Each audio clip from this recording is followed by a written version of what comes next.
আসরের নামাজ মাহেজাবিন মরিয়মের সাথে আদায় করল। মরিয়ম কাঁদলেন না, পাথরের মতো তার সহনশীলতা যেন অস্বাভাবিক নয়। যে নারী যৌবন থাকতে বিধবা হয়েছে, 3 সন্তান নিয়ে এরপর 3 জনের মৃত্যুর খবর পেয়েছেন তিনি জীবন্ত কানে। তার ভেতরে কতটা দৃশ্যমান উন্মাদনা অবশিষ্ট থাকতে আছে তার বেঁচে থাকাই বাহুল্য। আজ তার সিজদাগুলো লম্বা হলো। কে জানে রবের কাছে কি সন্ধি করলেন। মাহেজাবিন লজ্জায় মাথা তুলতে পারে না। সে আজ একটি মায়ের সামনে বসে আছে, এক নিকৃষ্ট পাপের স্ত্রী হিসেবে, যে সেই মায়ের 3 সন্তান ও স্বামীর প্রত্যক্ষ ও পরোক্ষ হত্যাকারী। তার আজ মনে হলো এই গ্লানি ও লাঞ্ছনা সেই দিন জয়ামিরের নাটকীয় আয়োজনের নষ্ট প্রমাণিত হবার চেয়েও বেশি। কেননা সেই দিন মন অন্তত জানত সে নষ্ট নয়। আজ মনটা আগেই জানে সে পাপীর স্ত্রী। আব্বু বলতো, অন্তরে আমরা যখন সিজদা দিই, সিজদার স্থানটা তখন আর জমিনে থাকে না, ওটা আল্লাহর পাক কদম হয়ে যায়। আমরা তখন ভক্তি ভরে কপালটা ঠেকাই মহান রবের পায়ের ওপর। মাহেজাবিন তাই সিজদায় রবের পায়ে মাথা ঠেকিয়ে এক জীবনের এই লাঞ্ছনা থেকে মুক্তি ও ক্ষমা চায়। ডুকরে কাঁদে পাগলের মতো, থরথর করে কাঁপে তার সিজদারত শরীর। মরিয়ম তাকে সামলান, উষ্ণ বুকের সাথে জড়িয়ে ধরে বলেন, আমার মুমতাহিনা আজ কতদিন পর নামাজ পড়লো আমার সাথে। মাহেজাবিন কৃতজ্ঞতায় আপ্লুত হয় মরিয়মের কাছে একটি মুমতাহিনা হতে পেরে। মুমতাহিনা হতে ভাগ্য লাগে। সে ঠিক করে ফেলে মার্জিয়ার ছেলে হলে আজ এই মুহূর্তে তার নাম হলো মুমতাহিনা। মাহেজাবিন আজীবন এই নামে ডাকবে অন্তিকের মেয়েকে। প্রতিবার মুমতাহিনা জেগে উঠবে তার ডাকে। মাহেজাবিন ফজলে রাব্বিকে পেল, যে মরিয়ম বেগমের দেখাশোনা করেন। দাওরা বিভাগের ছাত্র ছিল। মাদ্রাসা বন্ধ হওয়ার পর মুরসিলিন ভাইয়ের মায়ের সেবায় রয়ে গেছে। এটা তার কাছে ইবাদতের মতো। মাহেজাবিন মরিয়মের হাত দুটো জড়িয়ে ধরে অনুরোধ করে, আপনি আমার সাথে যাবেন চাচি আম্মা? এখানে আর কে রইল আপনার? আমার আম্মু আপনার মতোই, স্বামী সন্তান আল্লাহ নিয়ে গেছেন। তার শুধু একটা অন্তু আছে, সেই অন্তু আপনারও হতে চাইলে আপত্তি হবে খুব? মরিয়ম এবার কাঁদলেন, যাতে তুইও ধোকা দিয়ে চলে যেতে পারিস, যেমন ওই 3টা দিয়েছে। মরিয়ম রাজি হন না। তার কাছে ওইসব চিঠির মূল্য নেই। মুরসালিন তাকে এখানে অপেক্ষা করতে বলে গিয়েছিল। তিনি করবেন, ফিরবে কিনা সেটা মুরসালিন জানে। তিনি দেখতে চান মুরসালিন কত বড় অবাধ্য হয়েছে। মাহেজাবিন ব্যর্থ হয়। এক মায়ের জেদ ও মায়ের কাছে হার মানতে হয় সেই দিন। তার একটা শখ ছিল, এক নজর মুস্তাকিন মোহনের ফটো দেখবার। মুস্তাকিনের ছদ্মবেশে পরাগ আজগরের কাছে প্রতারিত হয়ে সে জীবনে প্রথম পরপুরুষের ছোঁয়ায় নাপাক হয়েছে। তার দেখতে মন চায় এমন মায়ের গর্ভে জন্মানো আসল মুস্তাকিন কেমন ছিল। সে সেই স্থলে থাকলে নিশ্চয়ই নিজের সবটুকু দিয়ে অন্তুকে রক্ষা করত সেই দিন। তারপর মাহেজাবিন কবিরের সাথে কুষ্টিয়ায় গিয়েছিল 2 দিন পর। একটা পার্টি দেখে ফেলেছে কবির, জমিটুকু বিক্রি হয়ে যাবে আশা করা যায়। মাহেজাবিন তুলি ও কোয়েলকে সাথে নিল। রিমি ও হামজা তখনও হাসপাতালে। পুলিশ পাহারায় হামজার চিকিৎসা চলছে তখনও। নির্দিষ্ট মাত্রায় সুস্থতা না এলে তাকে আদালতে হাজির করা যাবে না। মৃত্যুদণ্ডের সাজা দেবার ক্ষেত্রেও সীমাবদ্ধতা দাঁড়িয়ে যাবে। মাহেজাবিন কবির, তুলি ও কোয়েলকে নিয়ে কুষ্টিয়ায় পৌঁছানোর পর মাহেজাবিন অন্তিকের মেয়েকে পায়। এবারের ঈদ উল ফিতরের চাঁদরাত্রির শেষ ভাগে মার্জিয়ার নাড়ি ছিঁড়ে এতিম কন্যা দুনিয়ায় এসেছে। যখন জয়ামির দুনিয়ার মায়ের সুতো ছিঁড়ে দুনিয়া থেকে পালিয়েছে, মার্জিয়া মাহেজাবিনকে জড়িয়ে ধরে কেঁদে ভাসায়, যেন তার কত যুগের প্রতীক্ষার পরে মাহেজাবিন তার চৌকাঠে পদার্পণ করেছে। মাহেজাবিন তখন আবারও উপলব্ধি করে তার ধ্বংসপ্রাপ্ত জীবনটা কতগুলো জীবনের ভরসাস্থল। এখন তার নিজের জন্য নয়, বাঁচতে হবে অনেকগুলো বাঁচতে চাওয়া প্রাণীর জন্য। সে বুঝতে পারে না কবে থেকে হয়ে উঠেছে সে এরকম ভরসার কেন্দ্রস্থল। সে চাইছিল মরে যেতে, চাইছিল কারাবরণ করতে, অথচ কতগুলো মুখ তার মুখের দিকে চেয়ে আছে। মার্জিয়ার চোখের ভরসা মাহেজাবিনকে বাঁচাতে শেখালো। রাবিয়ার হাসি মুখে ডুকরে কেঁদে ওঠা তাকে শক্ত হয়ে দাঁড়াতে বলল। সদ্য জন্মানো এক অভাগী শিশু প্রথমবার কোলে চড়ে তার আঙুলটা মুট পাকানো হাতে চেপে ধরে রইল। মাহেজাবিনকে বলল বেঁচে থাকতে, বলল তার প্রতিশ্রুতি আদায় করতে, ফুপু কম বাপ হয়ে পালন করতে। জমিটুকু 4 লাখের বেশিতে বিক্রি করা গেল না। একে তো পেছনের জায়গা, তার উপর কস্তুরীর খাল। আমজাদ সাহেবের পরিত্যক্ত বাড়িটা হয়ে উঠল একটি অসহায় নারী শিশুদের আশ্রম, যেটা দেখভালের দায় মাহেজাবিন, আরমিন, অন্তর, তুলি, কোয়েল, রাবিয়া, মার্জিয়ার মেয়ে। কবির মাহেজাবিনের সহকারী, তার ছেলেরা সেখানকার পাহারাদার। হামজার আদালতের তারিখ পেছালো, কয়েক মাস অবধি পিছিয়ে গেছে। পুলিশ হেফাজতে তার যথাসম্ভব চিকিৎসার চেষ্টা চলতে লাগলো, যা ব্যর্থ। হামজাকে ট্রমা থেকে বের করা অসম্ভব। যা তার স্নায়ুকে প্রতিক্ষণে পুরোপুরি মৃত করে তুলছিল। তার মস্তিষ্ক অবজার্ভ করার পর নিউরোলজিস্ট ও সাইকোলজিস্টদের সম্মিলিত বোর্ড বসাতে হলো। ওপর মহল থেকে টুকটাক গোপন প্রচেষ্টা চলছে তাকে বিদেশ পাঠানোর। হাজার হোক, সে একজন সম্ভাবনাময় নেতাকর্মী ছিল। তার সুস্থতা সবার কাম্য। সেই সময়টাতে বাংলাদেশের রাজনৈতিক অস্থিরতা কিছুটা কমে এসেছে। 2015 খ্রিস্টাব্দের অক্টোবরের 12 তারিখ বিকেলের দিকে মাহজাবিনের দরজায় দোলন সাহেব এলেন। হাতে একখানা মাঝারি ফাইল। দোলন সাহেব সোফায় বসে চারপাশটা দেখতে দেখতে মাহজাবিনের হাতে ধরিয়ে দিলেন ফাইলটা। ভেতরে দুটো কাগজ, দুটোই হাতের লেখা। প্রথমটা খুলে সমাজবিজ্ঞানের ছাত্রী ও আইনজীবী হবার স্বপ্ন দেখা মেহজাবিনের মনে হলো এটা কোনো হাতে লেখা উইল পত্র, হলোগ্রাফিক উইল। নিচে জয়ামিরের হস্তস্বাক্ষর। তারিখ 23 এপ্রিল 2015 খ্রিস্টাব্দ। দেখেই বোঝা যায় বহুদিন পর এই বাংলা লেখাটুকুর জন্য কলম ধরা হয়েছিল। তবু গোটা গোটা হাতের লেখা, অল্প যত্ন, কিছুটা দায়সারাপনা। জয়ামিরের হাতের লেখা উইল পত্রটি পড়তে শুরু করে মাহজাবিন। আমি জয়ামির, জাবেদ আমিরের একমাত্র পুত্র। জন্ম ঘোড়াহাট, দক্ষিণ দিনাজপুর। স্থায়ী বসবাসযোগ্য কোনো আবাসগৃহ আমার নাই। ধর্ম অধর্ম। আজ সম্পূর্ণ সুস্থ মস্তিষ্কে সদিচ্ছায় এই হাতে লেখা উইলটি লিখতে বসেছি।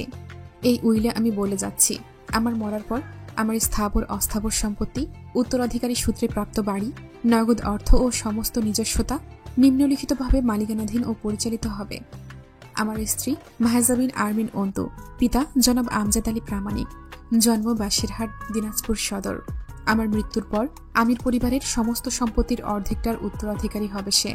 আমার বাপের প্রধান বাসভবন আমির নিবাস, যেটা ঘোড়াহাটে অবস্থিত, তা আমার স্ত্রী আরমিন অর্ধেকটা পাবে এবং সেটুকুর সম্পূর্ণ মালিকানা ও নিয়ন্ত্রণ তার হাতে থাকবে।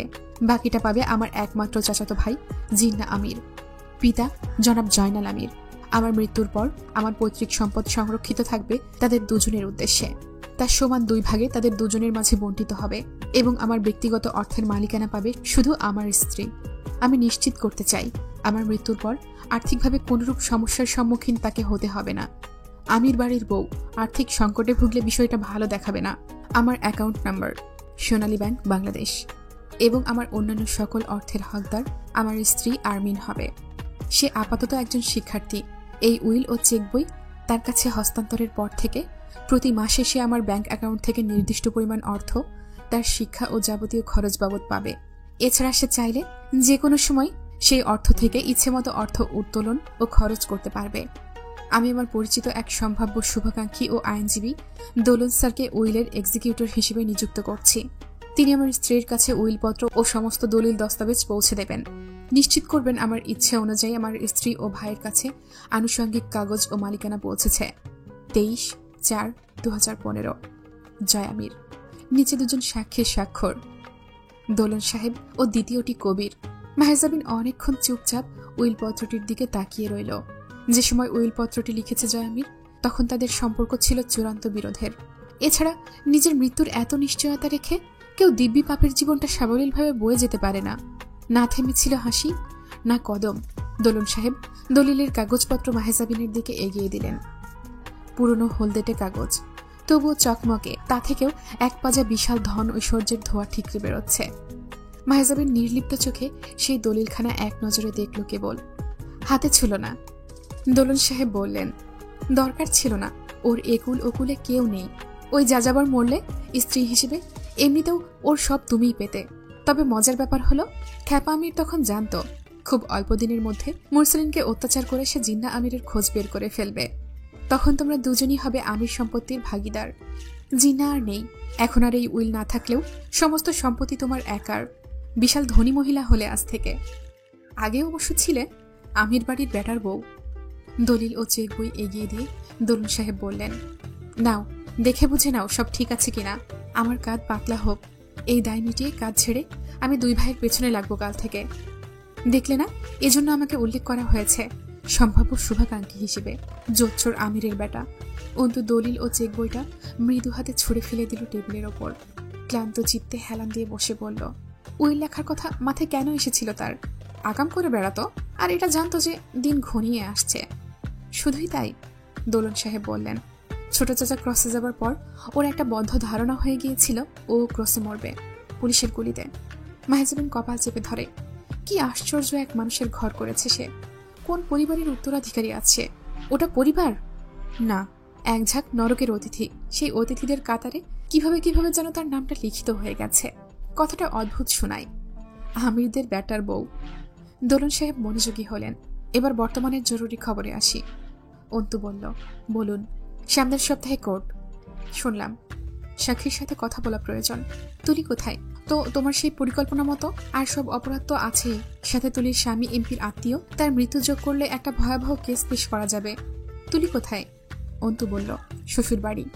ভালো কাজ করেছ, মাতব্বরদের যোগ্য বধূ। এভাবে পরিচালনা করার দক্ষতা দেখেই বউ ঘরে তোলা উচিত। আমিরা না চাইতেও পেয়ে গেছে। ব্যঙ্গ করছেন স্যার? গম্ভীর হয়ে বললেন দোলন সাহেব। না, মাতব্বরদের যোগ্য বউ হও বা না, বাপের যোগ্য মেয়ে তুমি। এটাও ব্যঙ্গ ছিল স্যার। দোলন সাহেব চুপচাপ কিছুক্ষণ মাহজাবিনকে দেখে বললেন, তোমাকে জুনিয়র হিসেবে পেতে আগ্রহী আমি। যদি তুমি আমার আন্ডারে প্রসিকিউট করতে চাও, খুশিই হব। মাহজাবিন সামান্য হাসল। সবে 3rd ইয়ার শেষ হয়েছে স্যার, এখনো অন্তত বছর 2 চলে যাবে দিন। মাহজাবিন গম্ভীর শ্বাস টানে। সব হারিয়ে কিছু পাওয়াটাকে প্রাপ্তি হিসেবে ধরাটা কতটা যুক্তিসঙ্গত। সব হারানোর পর সে স্বপ্নের পথে পা বাড়াতে চলেছে। মাঝখানে জীবন তার সঙ্গে এক অনন্য আদিম খেলা খেলে নিল। তুলিকে হাজির হতে হবে কোর্টে। এখন কথা হলো, সে কি উইকনেস হবে তার ভাইয়ের বিপক্ষে? স্যার, ছেড়ে দিলে হয় না? কাকে? হামজাকে? তুমি বলছো? তুমি? শাস্তি কি শুধু আইন দিতে পারে স্যার? আইনের ওপর যে মহান আইন রয়েছে, তার মতো শাস্তি আইনের দেওয়ার সাধ্যি কোথায়? তথাকথিত আইনের আনুষ্ঠানিকতা, নাটকীয়তা থেকে বাঁচিয়ে দিন। তুমি আসলে কি চাও? মৃত্যুদণ্ড না হোক, জীবিত থাকুক। দোলন সাহেব মাথা নাড়লেন। তুমি আসলে শাস্তির কথা বলছো? হামজা বাঁচতে চায় না, আমি ওকে জানি। মাহজাবিন বিড়বিড় করে, কাপুরুষ এক একটা। পাপ করবে দাপটের সাথে, কিন্তু শাস্তি ভোগ করার সময় লেজ গুটিয়ে পালাবে কুকুর অথবা মাস্টার বিড়ালের মতো। দোলন সাহেব জিজ্ঞেস করলেন, তুমি কি রিমির কথা ভেবে হামজার মুক্তির আশা করছো? মাহজাবিন চুপ থাকে। কারো সামনে আবেগ প্রকাশে অক্ষম সে বলতে পারে না রিমির কান্না ও নির্লিপ্ত মৃত চেহারা তার বুকে কতটা ব্যথার উদ্রেক করেছে। এছাড়া যত দিন গড়াচ্ছে তার ধৈর্য বাড়ছে, মনোভাব বদলাচ্ছে। সে বড় হচ্ছে। আজকাল মস্তিষ্কটা ঠান্ডা হয়েছে, আগের মতো টকবক করে না। শান্ত শীতল ভাবনারা খুব ভাবায় তাকে। সে বুঝতে শিখেছে, যে পথে ক্ষমা নেই, ধৈর্য ও ক্ষুধার ভরসা নেই, সেই পথেই সহিংসপরায়ণ জয়ামিরদের জন্ম। সে হিংসাপরায়ণ নয়, কেবল অন্যায়কে থামাতে সঠিক আইন প্রয়োগে বিশ্বাসী। মাহজাবিন শুধায়, এত কঠিন অসুস্থতার মাঝে কি শাস্তি হতে পারে হামজার? দোলন সাহেব বলেন, 2 রকম ঘটনা ঘটতে পারে। রাজনৈতিকভাবে ধরলে সে যত সুস্থ হবে, ওপর মহলের কাঠি নাড়ানাড়িতে তার শাস্তি তত কমে আসবে। আর যদি আইনগতভাবে ধরো, তখন সে যত অসুস্থ হবে তাতে তার শাস্তি কমবে। এখন যেহেতু সুস্থ হবার চান্স দেখা যাচ্ছে না, তাই আইনগতভাবে বিবেচনা হতে পারে। আপনি কোন উদ্দেশ্যে কেস লড়বেন স্যার? দোলন সাহেব একটু রহস্য করে হাসলেন। স্যার, আপনি মুরসালিন মহানের ওপর প্রবল স্নেহ রাখেন, তাই না? আমি আপনাকে খুব একটা বুঝতে পারি না। খুব জটিল মানুষ আপনি। আপনি মুরসালিন মহানকে মারার অপরাধে হামজার উপর ক্ষুব্ধ, এও কিন্তু জানি আমি। আর কি কি জানো? জানার কথা ছাড়ুন। আপনি এলেন বিরোধী দলীয় আইনজীবী ও সমন্বয়কারী হয়ে, অথচ বনে গেলেন সেই বন্দি বিপ্লবের শুভাকাঙ্ক্ষী। এর ব্যাখ্যা কি স্যার? আমি মুরসালিনের শুভাকাঙ্ক্ষী? কে বলল? বাতাসে খবর পেয়েছি। বাতাস ভুল খবর দিয়েছে। মাহজাবিন অল্প হাসল, তারপর আনমনা হলো। অনেকক্ষণ চুপ করে রইল। দোলন সাহেব অপেক্ষায় রইলেন তার দ্বিধা ভেঙে কিছু ভয়ানক বলার। স্যার? হুম, আপনাকে বললে আপনিও ঠেকাবেন আমায় সারেন্ডার করা থেকে? আবার সেই একই কথা। বিষয়টা মাথা থেকে বের করতে পারছো না কেন? স্যার, আমি খুনি। আমার সামনেই হয়েছিল খুনটা। তুমি কি আমার চেয়ে বড় আইনজীবী হয়ে গেছ? স্যার, আপনি দুনিয়ার আদালতের আইনজীবী, আমাকে দাঁড়াতে হবে সেই আদালতে, যেখানকার বিচারক আমার মহান রব। আমি মানুষের চক্ষু লজ্জার ভয় পাই না। দোলন সাহেব বিরক্ত মুখে খিটখিট করতে করতে বললেন, এসব নীতিবোধ ছাড়ো, আর ভাবো তুমি জেলে গেলে একগাদা জীবন রাস্তায় নেমে আসবে। তাই চুপচাপ মানব ধর্ম পালন করো। এটাকেই তুমি ওই খুনের সাজা হিসেবে নাও না। দেখবে মনে হবে অপরাধের চেয়ে শাস্তি বড় হয়ে গেছে। আর বাদীপক্ষ যখন অভিযোগ আনেনি পুলিশের কাছে, ব্যক্তিগতভাবে তোমার কোনো ক্ষতি করার জন্য লেগে আছে, তারপর কিসের অনুতাপ? আইনের ভাষায় একজন সম্ভাব্য খুনিকে মেরেছ তুমি। এই নিয়ে আর কোনো কথা বলো না। মাহজাবিন বুঝল না এই অদ্ভুত মানুষটির ওপর তার কৃতজ্ঞ হওয়া উচিত কিনা। সে অনুতাপ ও দ্বিধায় একাকার হয়ে আস্তে করে বলল, আমার হামজার সাথে কথা বলার আছে, আপনি কোর্টের প্রস্তুতি নিন। দোলন সাহেব চলে গেলেন। মাহজাবিন বসে রইল কতক্ষণ ওইভাবেই। দলিল ও চেক বই দুটো দেখল। উইলপত্রের সাথে আরও একটি পৃষ্ঠা, ওটা পড়ল না। ওইসব দলিলপত্র, সম্পত্তি, এসব তার কোনো কাজের না। দলিলটা নিজের কাছে রাখাও ভার মনে হচ্ছে। এইসব দিয়ে সে কি করবে? ওইভাবেই পড়ে রইল ওইগুলো। তার খিদে পায় না আজকাল। রাবেয়া এসে বসলেন পাশে। মাহজাবিন কারোর সাথে আলাপে থাকলে কেউ আসে না সোফার ঘরে। খাবি না? মাহজাবিন চকিতে তাকালো। রাবেয়ার হাত দুটো ধরে সোফায় বসিয়ে মেঝেতে বসে রাবেয়ার কোলে মাথা রাখলো। আব্বুর সাথে চামড়ি খাওয়ার সময় এটা। সেই সোফা, আম্মু, বিকেল সব আছে, নেই শুধু আমজাদ সাহেব আর অন্তু। কি দিয়ে গেল রে? নেড়ে দেখেন রাবেয়া কাগজগুলো। পড়তে জানেন না খুব একটা তিনি, তবু কিছু বললেন। জয় কিছু রেখে গেছে নাকি রে তোর জন্য? হ্যাঁ আম্মু, একটা পোড়া কয়লার জীবন। রাবেয়া আগাগোড়ায় ভয় পান মেয়েকে। আজও মেয়ের মাথায় হাত বুলাতে বুলাতে ভাঙা স্বরে বললেন, একদিন নিয়ে চল না জয়ের কবরের কাছে, আমি দেখ। মাহজাবিনের তাকানোতে তিনি থমকে গেলেন। তোমাকে কতবার বলেছি এই আবদার বাদে অন্য কিছু চাও। আর কি চাই বল তোর কাছে? বাপের কাজ করছিস তুই আমার, কিন্তু এইটাই চাই এখন। কেন? এতিম ছেলে। আমিও আম্মা, তুমিও ওই লোকটার কারণে। ভুলে যাও তো, মরা মানুষের ওপর অভিযোগ রাখতে নাই। শিখায় নাই আমি তোরে? এত নিষ্ঠুর হইতে নেই। কতবার বুঝাইছি তোরে। চল না যাই। মাহজাবিন কথা বলে না, মায়ের ভিজে ওঠা চোখের দিকে তাকিয়ে থাকে। জানিস ও একদিন গেছিল কুষ্টিয়ায়। আমারে কি বলে আসছিল জানিস? ও মরলে আমি কাঁদবো কিনা। বলেই আশ্চর্যজনকভাবে ঝরঝর করে কেঁদে ফেললেন রাবেয়া। মাহজাবিনের চোখ ভিজে ওঠে আজ মায়ের কান্নায়। কি আশ্চর্য হয় এই মায়েরা। অন্তু অবাক হয়। আজ 3 মাস ধরে অন্তুকে একা পেলেই ভীতু স্বরে আবদার করে বসেন জয়ামিকে দেখতে যাবার। ও আমার বেটার দরদ বোঝে নাই। ওর তো বেটা ছিল না, কিন্তু আমি তো মারে অন্তু।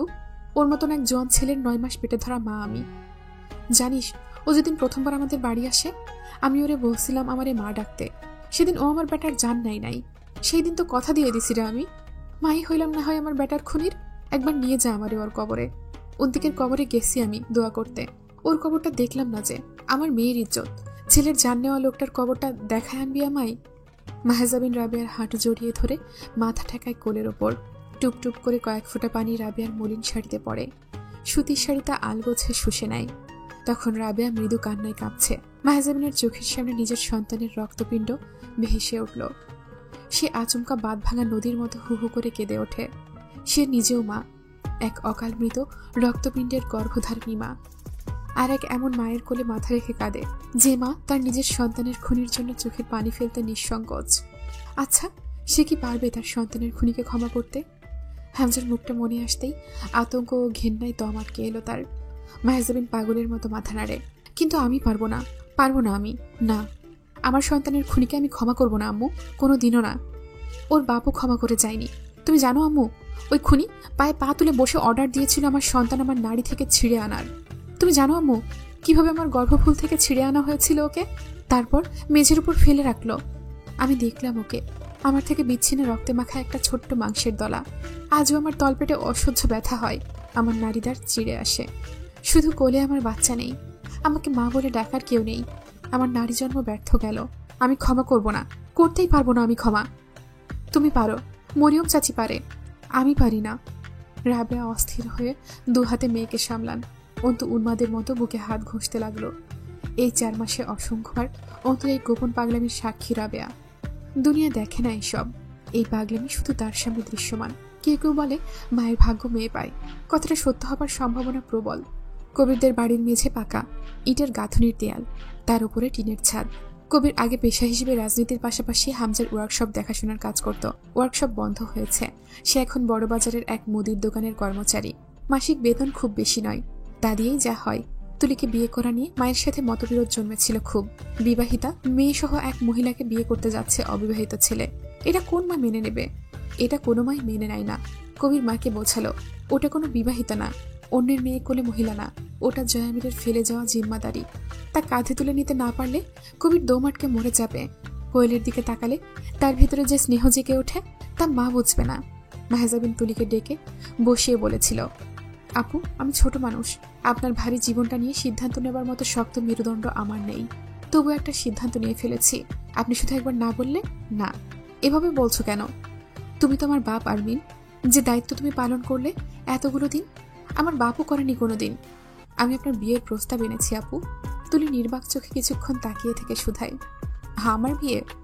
কবির ভাইয়ের সাথে। তুলি ওভাবেই তাকিয়ে থাকে। সে ভালো খারাপ সেই প্রশ্নেই যায় না। কোয়েলকে ভীষণ ভালোবাসে লোকটা।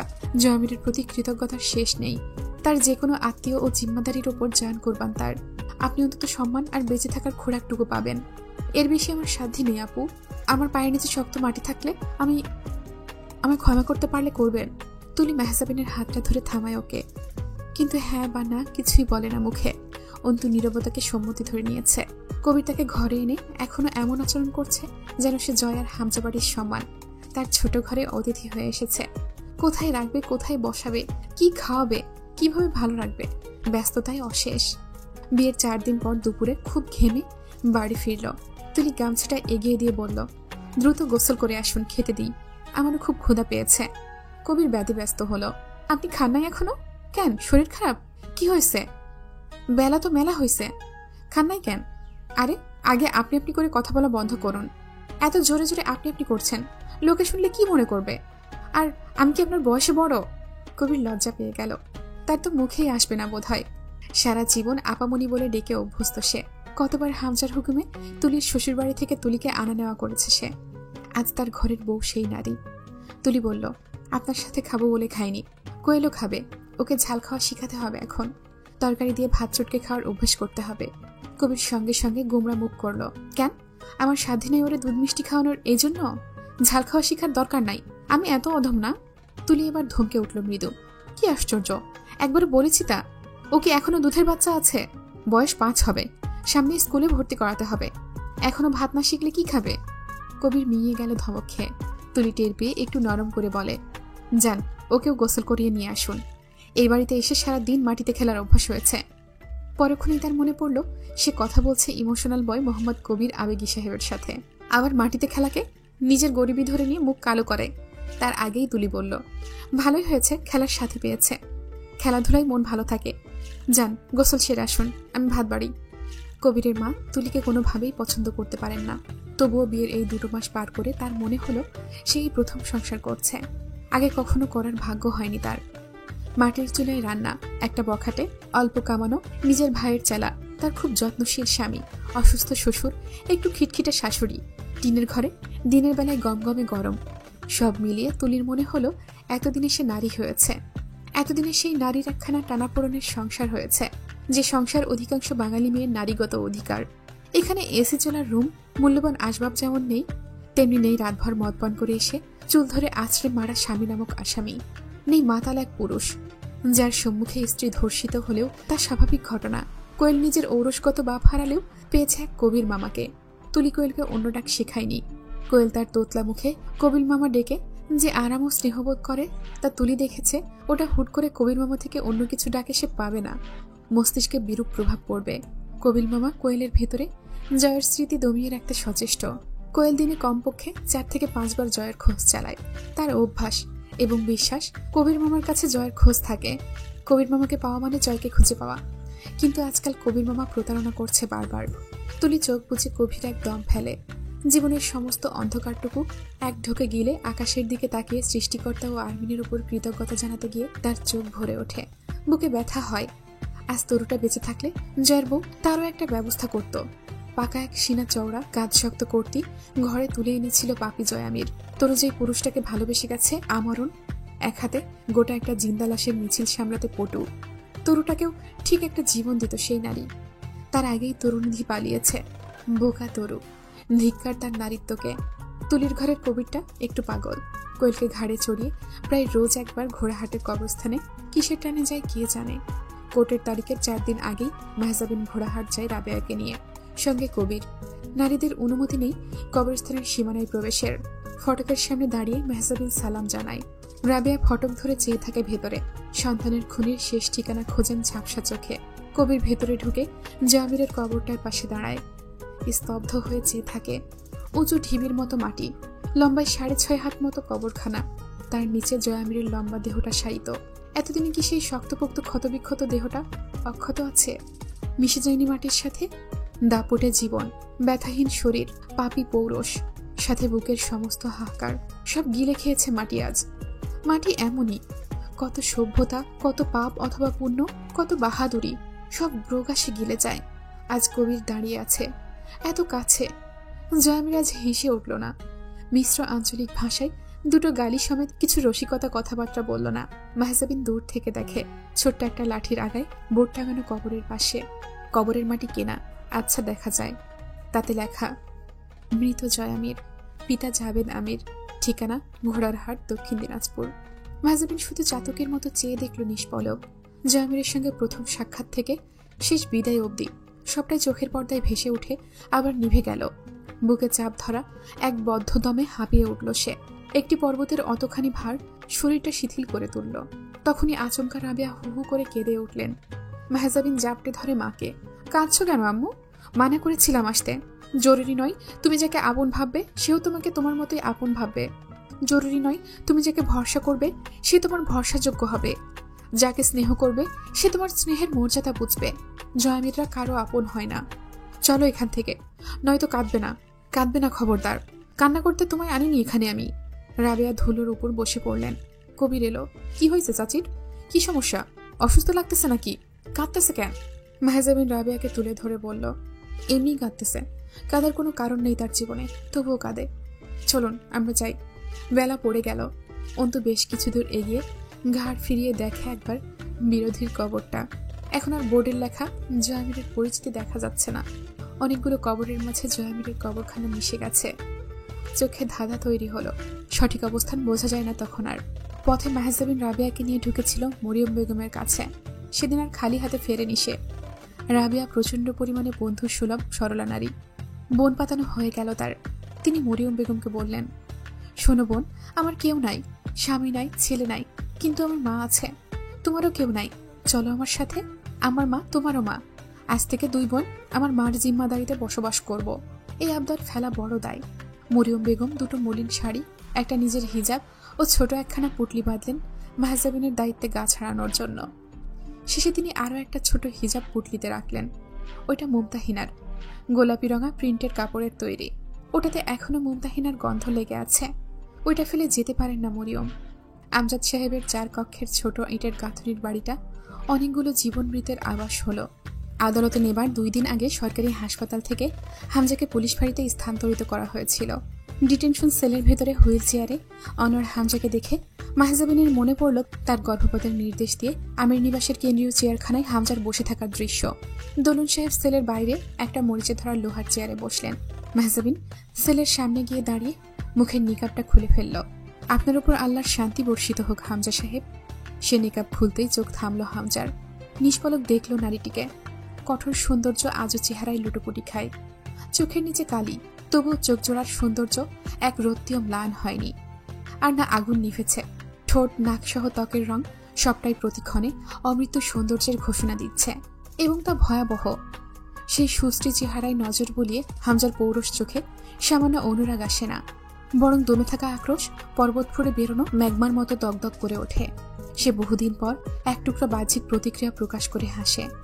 ভাবেনি শেষ জীবনে এক চারানা মেয়ে লোকের সঙ্গে বিরোধ লড়তে হবে। মাহজাবিনও হাসে একটু। কেন ভাবেননি? ভাবেননি কেন? ভাবেননি কেন হামজা সাহেব? ধ্বংসের খেলা তো খেলেছেন এক মেয়ে লোকের জীবনের সাথেই। তাহলে এটা কেন ভাবেননি যে খেলার বাজি পাল্টাতে পারে? আপনারা কেন এত নিশ্চয়তা রাখেন? সব নারী রিমি হয়? রিমিকে আর রিমি রাখনি। বিশ্বাস করুন, সামান্য প্রচেষ্টাও ছিল না আমার তাকে পরিবর্তনে। হামজার চেয়ার বয়ে নিয়ে এগিয়ে এসে কম্পিত বাম হাত দ্বারা সেলের শিকল চেপে ধরে। চুপ করো, কুচক্রি মেয়ে লোক। কুচক্রি বলতে কি বোঝেন? নাকি আপনারা দুই ভাই শুধু শব্দ জানেন, অর্থ ছাড়া? যার তার জন্য যাতা। এক কাপুরুষ মূর্খ আমাকে বলে গেছে ছলনাময়ী। আবার আপনি বলছেন কুচক্রি? আপনারা কি নিজেদেরকে জমিনের উপর সৃষ্টিকর্তা প্রেরিত শান্তির দূত মনে করেন নাকি? হামজার শ্বাস প্রশ্বাস গভীর হয়। সে ঠান্ডা বিস্ময়ে বলে, আজও সেই দুঃসাহস? এটাই আমার অলংকার। সব হারিয়েছ এর দায়ে, জিততে পারোনি। আপনি পারলেই হতো। আমি তো অবলা, শক্তিহীন নির্বোধ মেয়ে লোক, অজায়গায় দুঃসাহস দেখিয়েছি। আপনি হারালেন কিসের দায়ে? মাহজাবিনের জিতে যাওয়া চোখে চোখ রেখে লাল হয়ে ওঠে হামজার চোখ দুটো। চোয়াল ও পোখাঘাতগ্রস্ত হাত দুটো অবধি থরথর করে কাঁপে। ভেতরের যন্ত্রণা ও দহন লুকানোর সর্বোচ্চ চেষ্টা ব্যর্থ হতে থাকে। পিঠ পিছে ছুরি গেঁথে বাহাদুরি দেখাও না, নাদান মেয়ে লোক। জয়কে টার্গেট না করে আমার অন্য যে কোনো কিছুতে হাত রাখতে। তুমি জানো, আমি খুব ভালোভাবে জানি তোমার নরম কোমল চুরি পরা হাত কিভাবে মটমট করে ভাঙতে হয়। পুরুষ নাচাতে ভালোই জানো। জানা ছিল না। জয়কে কবজা করে খুব খেললে। বুঝলাম, পাগল হয়ে গেছেন আপনি। খারাপ না। এ আর এমন কি, কত লোক এমন হয়েছে আপনার খাতিরে। আমিও আমার ভাতিজি হারিয়েছি, আমিও আমার ভাতিজি হয়েছি বাপ হারিয়ে, আমার মা আর আমার ভাবি স্বামী হারিয়ে, কত মেয়ে হয়েছে ইজ্জত হারিয়ে, অসংখ্য মা হয়েছে সন্তানদের হারিয়ে। সব চলে হামজা সাহেব, টেক ইট ইজি। আপনি আর কত বড় খেলোয়াড়, আসমানের উপর যে মালিক বসে আছে তার খেলা খেলার ঊর্ধ্বে। হামজা কিছুক্ষণ চোয়াল এঁটে ঠান্ডা নজরে দেখে মেহজাবিনকে, এরপর শুধাই, কেন এসেছ? দেখা করতে এলাম, কত পুরনো আর গভীর সম্পর্ক আমাদের। হামজা হাসে, আসলেই। উদ্দেশ্য বলো। আপনি আর সেই যোগ্য আছেন যে আপনাকে কোনো গুরুতর উদ্দেশ্য বলতে এতদূর বয়ে আসবো? আমার পঙ্গুত্বকে তাচ্ছিল্য করো না। তোমার তো আমার পঙ্গুত্বকে পুজো করা উচিত। তুমি জানো এটা তোমাকে বাঁচার সুযোগ করে দিয়েছে। মেহজাবিন খানিকটা ঝুঁকে ফিসফিস করে বলে, জানি, তবে আপনি কি জানেন আপনাকে পঙ্গু হয়ে বাঁচার সুযোগ আমি দিয়েছি। বেশি দিন টিকতে পারবে না আমি না চাইলে। আজ 3 মাস আছি, 3 যুগ নয়। আপনি নিজেকে দেখুন, আপনার আমার দৈরথ্য কাউকেই টিকে থাকতে দেয়নি হামজা সাহেব। দুজন দাঁড়িয়ে জলসিঁড়ির 2 ধাপে, যখন তখন তলিয়ে যাব। এই পথের শুরু ভার্সিটির এক টিচার রুমে, যেদিন হামজা তার এক মামুলি শিকারকে চোখ তুলে দেখার প্রয়োজন অবধি বোধ করেনি। আজ তার প্রতিদ্বন্দ্বী রূপে কারাগারের এপার ওপার। অনেকক্ষণ সময় ধরে দুজন দুজনের চোখের দিকে অপলক তাকিয়ে রইল। নিঃশব্দ এক দামামা পেঁচে উঠল দুজনের বুকের ভেতর। যে যুদ্ধে কেউ জেতেনি, হেরেছে দুজন, হারিয়েছে দুজন। দুজনের চোয়াল শিথিল হয়ে এলো, সিক্ত হলো চিত্ত। তারা ধ্বংসপ্রাপ্ত 2 বিরোধী আজ খালি হাতে। সেল খুলে আইনজীবী ও মেহজাবিনকে ভেতরে যেতে দেওয়া হয়। হামজা শান্ত পরিশ্রান্ত গলায় বলে, তুমি বয়সে ছোট অনেক আমার, তা ভেবে জীবন ভিক্ষা দিতে পারতেন। হামজা মাথা দোলায়, অনেক ছাড় দিয়েছি। ছাড়ই এমন, তুমি কোনো ক্ষতি করনি আমার। আপনার ক্ষতি করার উদ্দেশ্যে আজ অব্দি কিছু করিনি আমি। কেবল আপনার কালো হাত দুটোকে ঠিক এইরকম পঙ্গু অবস্থায় দেখতে চেয়েছি। তাতে আমরা শেষ হয়ে যাব? 10 জন যদি 20টা অপরাধ করতে পারে, 8 জন 16 -4। অল্প থেকে শুরু হোক। এবার বলুন, হাত তো খালি, কি পেলে নেই অসুস্থ পথ চলায়? তুমি কি পেলে আমার কাছ থেকে জয়কে সরিয়ে? তুমি? হামজাকে বলতে না দিয়ে অন্তু বলল, কুটনি মহিলাদের মতো অপবাদ রটানো ছাড়ুন। জয়ামির আত্মহত্যা করেছে, তাকে কেউ মারেনি। সে ছিল এক কাপুরুষ, পাপ করেছে বুক ফুলিয়ে। শাস্তির পালা এলো, পিঠ এগিয়ে দিয়েছে ঝাঁঝরা হতে। হামজার চোখে এক পৃথিবী ভঙ্গুরতা এসে ভর করল। দাঁতের মাড়ি চেপে ধরে, তারপর আচমকাই বাম হাতে মেহজাবিনের গলা চেপে ধরল। হাত শিথিল, অসার প্রায়, তবু পৌরুষ থাবা। তুমি থামাওনি সেজন্যই। মেহজাবিন সামান্য বিচলিত হয় না, গলা মুক্ত করার চেষ্টা না করে বলে, সেদিনের সতর্কবাণী মেনে নিলে আজ আপনি অন্য অবস্থায় থাকতে পারতেন। বলুন তো, জয়ামির আত্মহত্যা কেন করলো? হামজার শরীর থরথর করে কাঁপতে লাগলো। আবার একলামশিয়ার মতো এক প্রকার খিচুনির উদ্রেক হলো। মেহজাবিনকে ছেড়ে দিয়ে থরথরিয়ে কাপা হাতের 2 তালুর দিকে তাকিয়ে থাকে হামজা। তুমি জানো এই 2 হাতে আমি কতবার ওর কপালে জলপট্টি দিয়েছি? তখন আমার কাছে জ্বরের সিরাপ কেনার পয়সা থাকতো না। কত দুপুর পুকুরে ঝাঁপ পেড়ে সাঁতার শিখিয়েছি। তুমি তখন ছিলা না? কেউ ছিল না, শুধু আমি ছিলাম। আজও ও পারত একসাথে সাঁতার কেটে বর্ডার পার হয়ে পালাতে আমার সাথে। আমাকে রেখে চলে গেছে নিমুখ হারাম। মেহজাবিন ম্লান হাসে। কেন চলে গেছে তা ভাবেন না? কিসের ভয়ে? কোথাও কারণটা আপনি না হন? হামজার চোখে কাতরতা দেখা যায়। মেহজাবিন উদাস স্বরে জানায়, একজন ভরসাহীন মানুষ নিজের জীবনের সবটুকু ভরসা ও ভালোবাসা দিয়ে দেওয়া মানুষটির কাছে হেরে যায়। মানুষ আর একটুও বাঁচার স্পৃহা কোথাও খুঁজে পায় না। বোঝেন এসব কথা? কখনো ভেবেছেন আপনি যাকে কত বড় জখম দিয়ে দুনিয়া ছাড়া করেছেন? যার চেয়ে বড় জখম আর দেওয়া সম্ভব নয় কোনো মানুষকে। ঠিক ততখানি আঘাত আপনি করেছেন জয়ামিরকে।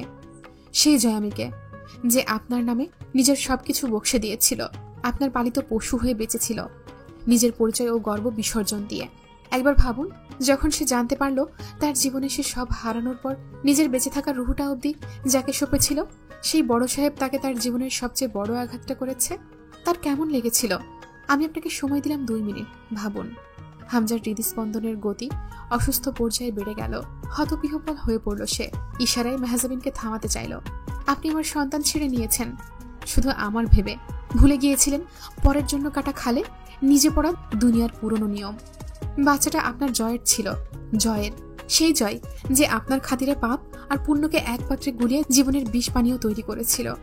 একটা তেতো সত্যি বলি, আমি যেই মুহূর্তে আপনাকে দুশ্মন হিসেবে সচেতন করেছিলাম, ওই মুহূর্তে আমি মূলত আপনাকে জয়ামিরের মৃত্যুর খবরটা শুনিয়েছিলাম। শুধু খুলে বলিনি বাক্যটা। তুমি জানতে? কি জানতে? আপনি কেন জানতেন না? এটাই বিস্ময়কর প্রশ্ন। যে মানুষ বেঁচে থাকতেই নারাজ, মরণে তার চরম আগ্রহ, যে লোকটা নিজের পরিচয়ের পেছনে উন্মাদের মতো ছুটছে বছরের পর বছর, তার কাছ থেকে একে একে সমস্ত পরিচয় কেড়ে নেওয়া হলো। তার বাঁচার প্রশ্ন আসে কোত্থেকে?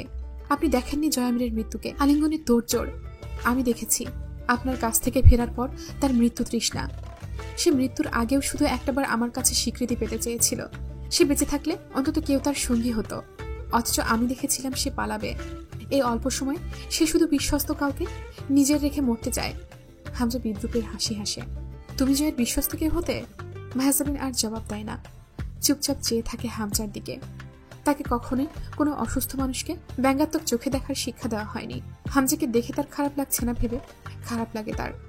বিশ্বাসঘাতকতা তার ধর্ম নয়। জয়ামির মানুষ চিনত খুব। সেদিন আরমিন রাজি হওয়া মানে জয়ামিরের পাপ মেনে নেওয়া, আর পাপ মেনে নিলে আরমিন হতো তার সবচেয়ে বিশ্বস্ত জন, আমরণের সাথী। কারণ আরমিন ঠিক সাদা পায়রাগুলোর মতোই পবিত্র আত্মা। এটাই জয়ের ধারণা ছিল। কিন্তু মিথ্যে আশা আরমিন দেয়নি সেদিন তাকে, কারণ জয়ের পাপ হাসরেও কবুল নয় তার। আর জয়ামির আর বাঁচতে চায়নি, কারণ তার সহ্য ক্ষমতা বিদীর্ণ হয়ে গিয়েছিল এবার। হামজার শরীর ঘেমে টুকটুক করে পানি পড়তে লাগলো, যেমনটা সদ্য গোসল করা মানুষের শরীর বয়ে যায়। দোলন সাহেব উঠে দাঁড়ালেন। শান্ত হও হামজা। স্যার, ওই চতুর মেয়ে লোক কি বলছে? ওকে থামতে বলুন। ও থেমেছে, তুমি নিজেকে থামাও। বদ্ধ সেলের কংক্রিটের চার দেয়াল হামজাকে একটা বার্তা দেয়। এক বিরোধিনী তোমার জয়ের রক্ত গর্ভে ধারণ করে সে হলো জয়ের সর্বোচ্চ আস্থাভাজন। তুমি আপনজন সেই রক্ত ধ্বংস করে হলে একমাত্র দুর্জন। দোলন সাহেবের সঙ্গে কেসের ব্যাপারে কিছু কথা বলার পর হামজা শেষবার একবার রিমির সঙ্গে দেখা করতে চায়। তারপর মেহজাবিনকে ডাকে। আরমিন, তুমি আর মুরসালিন পথে অন্ধকার পেয়ে বাধ্য হয়ে তা গ্রহণ করেছ। আমি অন্ধকারে জন্মেছি, আমি অন্ধকারে গড়ে উঠেছি। অথচ তা কখনোই হামজা এবং জয়ামির হয়ে ওঠার শর্ত হতে পারে না। হামজা হাসল।